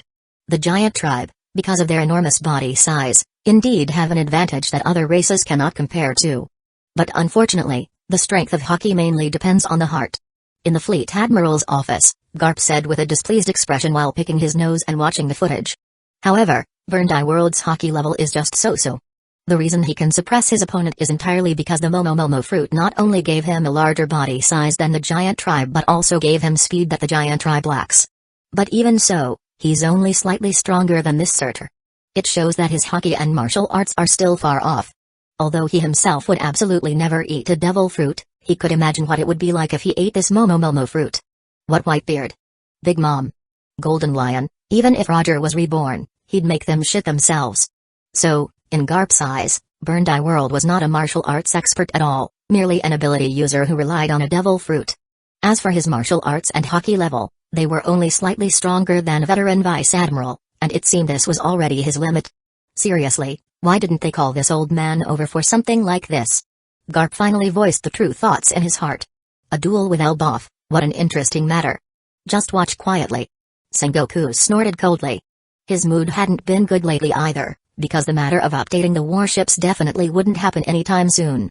At the same time, on the barren winter island where the duel was taking place, Elder Surtur, with blood seeping from the corner of his mouth, looked very disheveled at this moment. His red armor was already shattered, revealing his bare chest covered in blue and red bruises. He was seen standing on the broken land that had long been plowed layer after layer. His fierce gaze, filled with bloodshot eyes, stared intently at the black giant in the distance, who was also panting heavily. He knew he had to use his ultimate move, or he wouldn't have a chance if the fight continued. Immediately, he shouted loudly. Verndi World. If you can take this old man's next move and survive, then no matter the outcome, you win. Hearing this, Verndi World raised an eyebrow, a hint of disdain and mockery flashing in his gaze. But he immediately puffed out his chest and shouted back righteously. If you are going to unleash the legendary giant secret technique Hukaku, then I, the World Destroyer, am happy to accept this challenge. Good. Elder Surtur was overjoyed in his heart. He was worried that the opponent would fly into the high altitude and dodge again. This giant powerhouse, famous in Elbaf and known as the Fire Giant, roared from his mouth. At the same time, his entire body's tendon, muscle, and membrane swelled up. The bones around his body also crackled with a series of loud pops. His body temperature was steaming like a furnace, and immediately, a thick, red radiance like flame burst forth from his body's surface. Finally, all his haki, strength, and highly concentrated spirit condensed onto the black greatsword in his hand, transforming into a layer of thick aura that seemed to be constantly flowing. With the next moment, his thoughts flickered, and Elder Surtur's red sword slashed forward. In an instant, it seemed only the blazing gunfire flash remained between heaven and earth. It was as if every snowflake on the island and the surging sea waves outside the island were stained with a hint of red. This Verndi World, who bore the brunt of the attack, looked at the vast red light mass rushing towards him like a giant light spear. A strong palpitation involuntarily arose in his heart. That was fear. At this moment, he was 100% certain that his armament haki could not block this move. Everything came too quickly and left too suddenly. In a flash, a long ravine nearly hundreds of meters wide appeared on the vast entire winter island. There was no land there anymore, only seawater surging up. Continuing to look in its direction, one could see an astonishing indentation on the sea's surface that was completely out of sight, as if the great sea had been split in half. Terror. But Elder Surtur, who had unleashed such a terrifying blow, had a ferocious expression. Completely ignoring the giant sword in his hand that was breaking inch by inch, he roared towards the sky in uncontrollable rage. Shameless. On the sea surface outside the island, King Harold and the elders like Jarl on the giant ship also had ashen expressions, gritting their teeth so hard they were about to shatter steel teeth. Their clenched fists made muffled sounds due to anger. Despicable. As one of the few top powerhouses in the world, to so blatantly disregard the promise made during a duel. For a time, various curses and shouts rose one after another, causing the big shots watching the live broadcast in various places to fall silent. Especially Marshal Raymond, Sakazuki, Bullet, Crocodile, and others from the army had even more fascinating expressions. But after reacting, each person's performance was different. Sakazuki was expressionless, Bullet was full of disdain, while Crocodile sneered repeatedly. TCH. In the high altitude, Verndi World first looked with lingering fear at the long, thick line drawn on the island as if with a blue-colored pen, then mocked. Putting aside the fact that this guy hasn't been a world destroyer for a long time, just the fact that you so easily believed your opponent's promise is foolish enough. And what use is this Hukaku besides hitting an immovable target? Chapter 403, The Appearance of the Golden Giant. On the Silver Grey land covered in various meteorite craters, Dr. Vegapunk and Dr. Tsukimi were leading the Academy of Sciences researcher, using various equipment and devices transported later, to modify the underground city left behind by the Moon People. They had originally considered taking the ancient equipment inside back to Punk Hazard. However, after some understanding and research, they found it difficult to completely dismantle them. This was because the seemingly rough pipeline and numerous mechanical facilities inside were actually a complete industrial system. Therefore, it was better to leave them there, first modify them to their accustomed operation method, and then try to use this equipment to build a new robot to see what happens. The technology that could give robots self-awareness was simply fascinating. Inside Noah's Ark, Im didn't pay attention to their fervent work, although a blank sheet of paper filled with various ideas for intelligent robot was already placed on the table in front of him. He always felt that in terms of scientific research, his main role was to provide support and ideas for brainstorming. Although people like Vegapunk were indeed quite advanced in terms of technological power, their perspective was limited to one world after all. Furthermore, The world lacked imaginative movie and TV shows, fantasy manga, or sci-fi novel. The most famous cultural and entertainment works were Nolan the Liar and the serial comic Evil Army, which was based on the Germa Kingdom. Oh, right. There was also the serial comic Warrior of the Sea, Sky, which the world government commissioned the World Economic Journal at the time to produce in order to promote the justice image of the Marines. The content of this serial comic was very simple. It used the real stories of various former Marine officers as prototypes for the plot, and then stuffed them all onto a protagonist named Sky. This protagonist was also an ability user, whose ability allowed him to walk on the seas. Then, he led a combined robot and a large number of seagull to fight against the evil army Germa 66, eventually achieving victory and experiencing promotion to Marine Admiral. Thinking of this, Im's thoughts began to wander again. Since the Demon Slayer world has been opened, can we find a way to introduce their movie, manga, novel, and so on? Use the fantasies of this other worlder to broaden the perspective and stimulate brainstorming among the world's people, and then slowly cultivate local talent and works. He always felt that the world government's multiverse conquest shouldn't just be about fighting, killing, and schemes and plots. The construction of spiritual civilization was also necessary. Otherwise, a world with only war, and more war would be too boring. Putting his thoughts away, his gaze returned to the virtual screen. The first duel in Elbaf had ended with Burndie World's victory. He wasn't surprised by this. The Momo Fruit's ability had turned the current Admiral Moxie into a supergiant with speed enhancement. The possibility of ordinary top expert defeating him was very low. Perhaps the king of the giants could? The reason the giant tribe had always been called the world's strongest nation was mainly due to their lifespan of over 300 years, which ensured that once a top expert appeared, they would basically exist for 100 or 200 years. This guaranteed that each generation had at least 3 top expert holding the fort, coupled with their innate physique and talent. Although the giant tribe's population had never exceeded the number 10,000 due to poor fertility. Regardless of gender, once they reached adulthood, they would possess strength comparable to a headquarters colonel. With a little more training, they could easily reach the level of a rear admiral, or even a vice admiral. Let's put it this way. According to Dory and Brogy, there are currently about 1,000 giant warrior in Elbaf with the combat power of a marine vice admiral. 1,000 giant vice admirals aside from the world government, no other country or influence in the entire world could provoke them. The next duel will be interesting. Compared to the third match, which had no suspense, Im was even more looking forward to the second match, because the outcome was truly difficult to guess. On the other side, Elder Surtur, who had been defeated, knelt on one knee before His Majesty King Harold the moment he returned to the giant ship's deck, lowering his head with a face full of shame and saying in a deep voice, "His Majesty, please punish me. I have disgraced the name of Elbaf and am no longer worthy of bearing the duty of an elder and the honor of the fire giant epithet." Elder Jarl and the others beside him fell silent. "Surtur, stand up. This king will issue you a prohibition. Until your observation hockey can use future sight, you are not allowed to use Hukaku again." King Harold emitted an imposing aura and issued the order very seriously. "Yes, His Majesty." Elder Surtur performed a stand-up, feeling extremely ashamed. It turned out, Hukaku needed to be used in conjunction with future sight. Only then could the target be hit with maximum certainty, meaning it would directly strike the location the opponent was dodging towards. But the problem was that the giant tribe seemed to have no talent in observation hockey due to their overly powerful body. Therefore, future sight, which was considered a standard special ability for human top expert, was often very difficult for giant powerhouses to master. As a result, giant powerhouses often encountered the awkward situation where they could clearly perform Hukaku alone, but because their observation hockey level hadn't kept up, they could only hit fixed targets. However, Giant had long enough lifespan, so they could eventually master future sight sooner or later. Ultimately, Elder Surtur was still too young. "His Majesty, let me go for the second match." At this moment, another giant elder stepped forward and loudly requested to fight. King Harold and the others were not surprised, because besides Elder Rutgerd, there was no other candidate, unless the king himself went up. "Good, go. Bring back a victory for this king."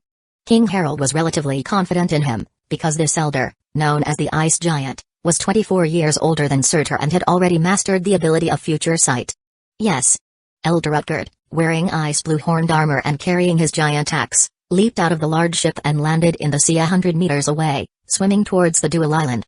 After all, moonwalk was not yet so common that everyone knew how to use it. Of course, he could have called for a ship to take him over, but that was just the personality of Giant. They liked to perform operation impulsively themselves. 30 minutes later, the soaking wet Elder Rutgerd stood in the center of the already shattered island, holding his giant axe. There were originally several snow mountains on this island, but they had now become piles of various rocks and ice cubes. Just as he was getting a little impatient from waiting and was about to shout towards the direction of the world government official ship and warship to urge them, he heard a rapid and sharp sonic boom in his ear. Elder Rutgerd suddenly looked up and first saw another flying warship appear in the sky, followed by a black shadow falling like a meteorite. Whoosh, boom, a few seconds later, the figure crashed to the ground, and a violent, tidal wave of energy kicked up the surrounding earth, causing the entire island to scream and shake in pain once again. Amidst the rolling thick smoke, accompanied by heavy footsteps, a brilliant gold radiance entered the eyes of Elder Rutgerd and everyone watching the live broadcast. Soon, under the sunlight, a giant completely covered in full golden armor walked out, swinging the white cloak behind him.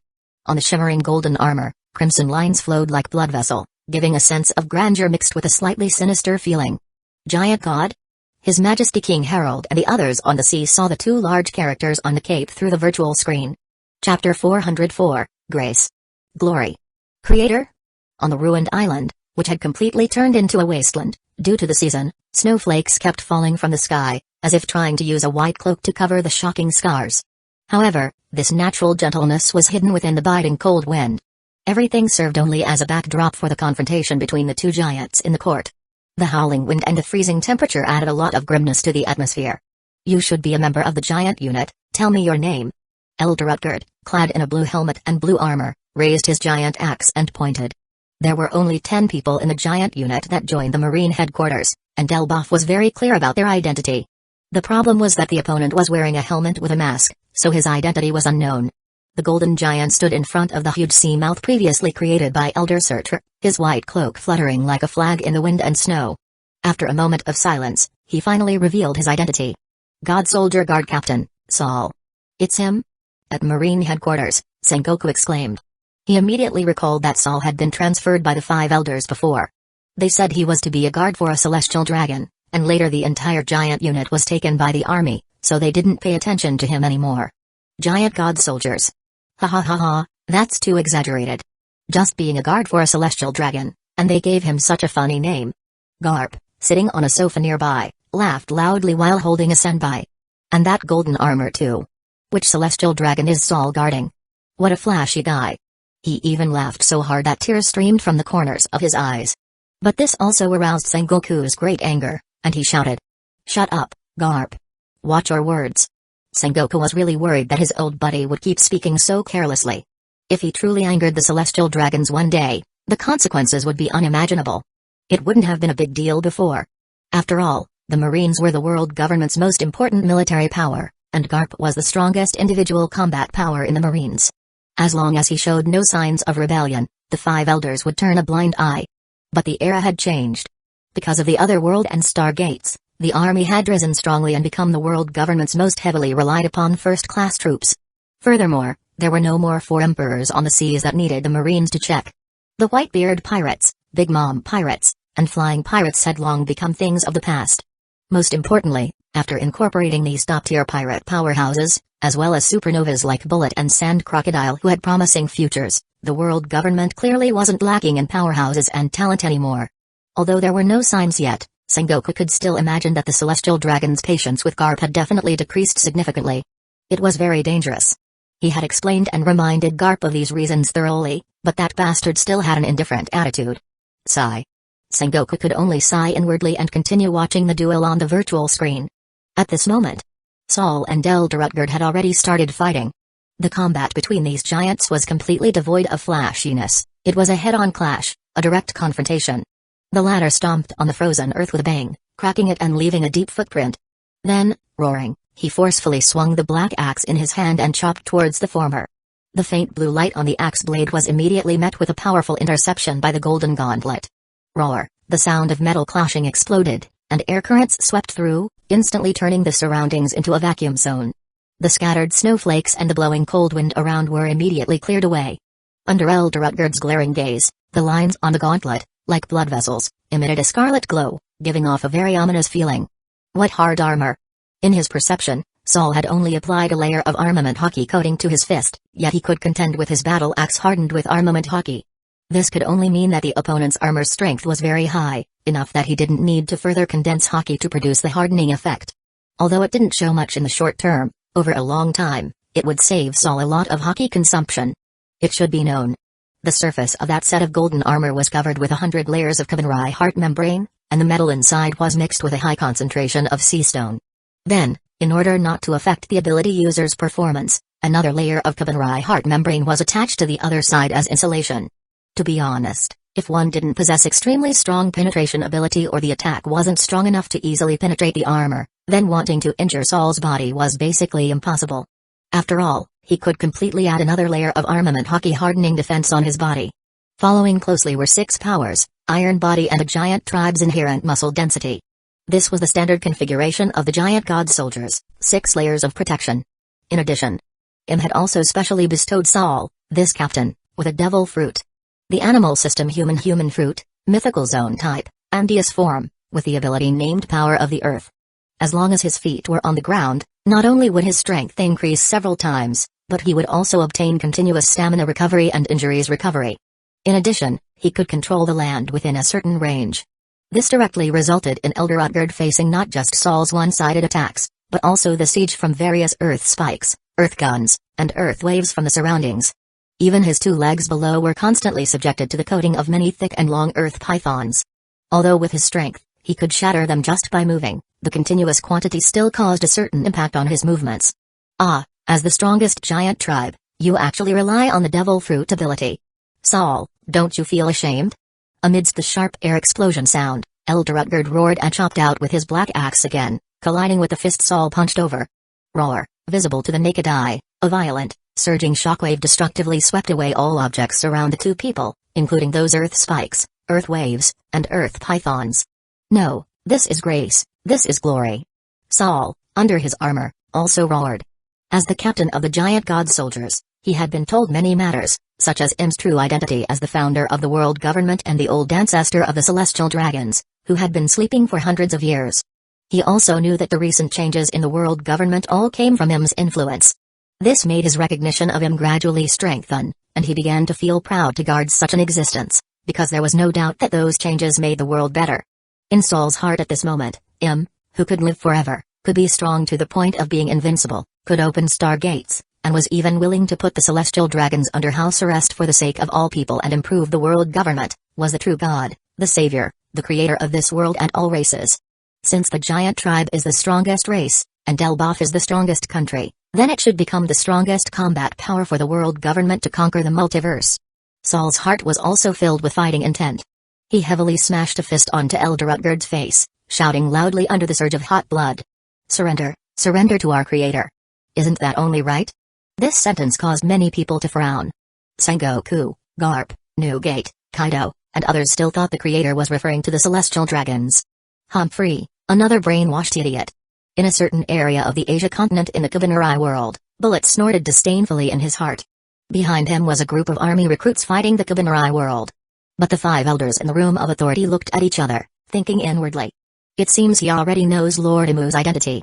Chapter 405, World Government Multiverse Top 100 Combat Power Competition. Creator? Elder Utgard was stunned for a moment, then, ignoring the pain on his face, he laughed mockingly. Saul, if you're referring to those celestial dragons, then this old man has to wonder if your brain has been controlled by some evil ability. King Harold and the others outside the island also sneered repeatedly. As mentioned before, with the giant tribe's lifespan of over 300 years, 900 years is merely 3 generations, so they understand the celestial dragons very clearly. What creator? That's simply nonsense, they are nothing but a bunch of usurpers,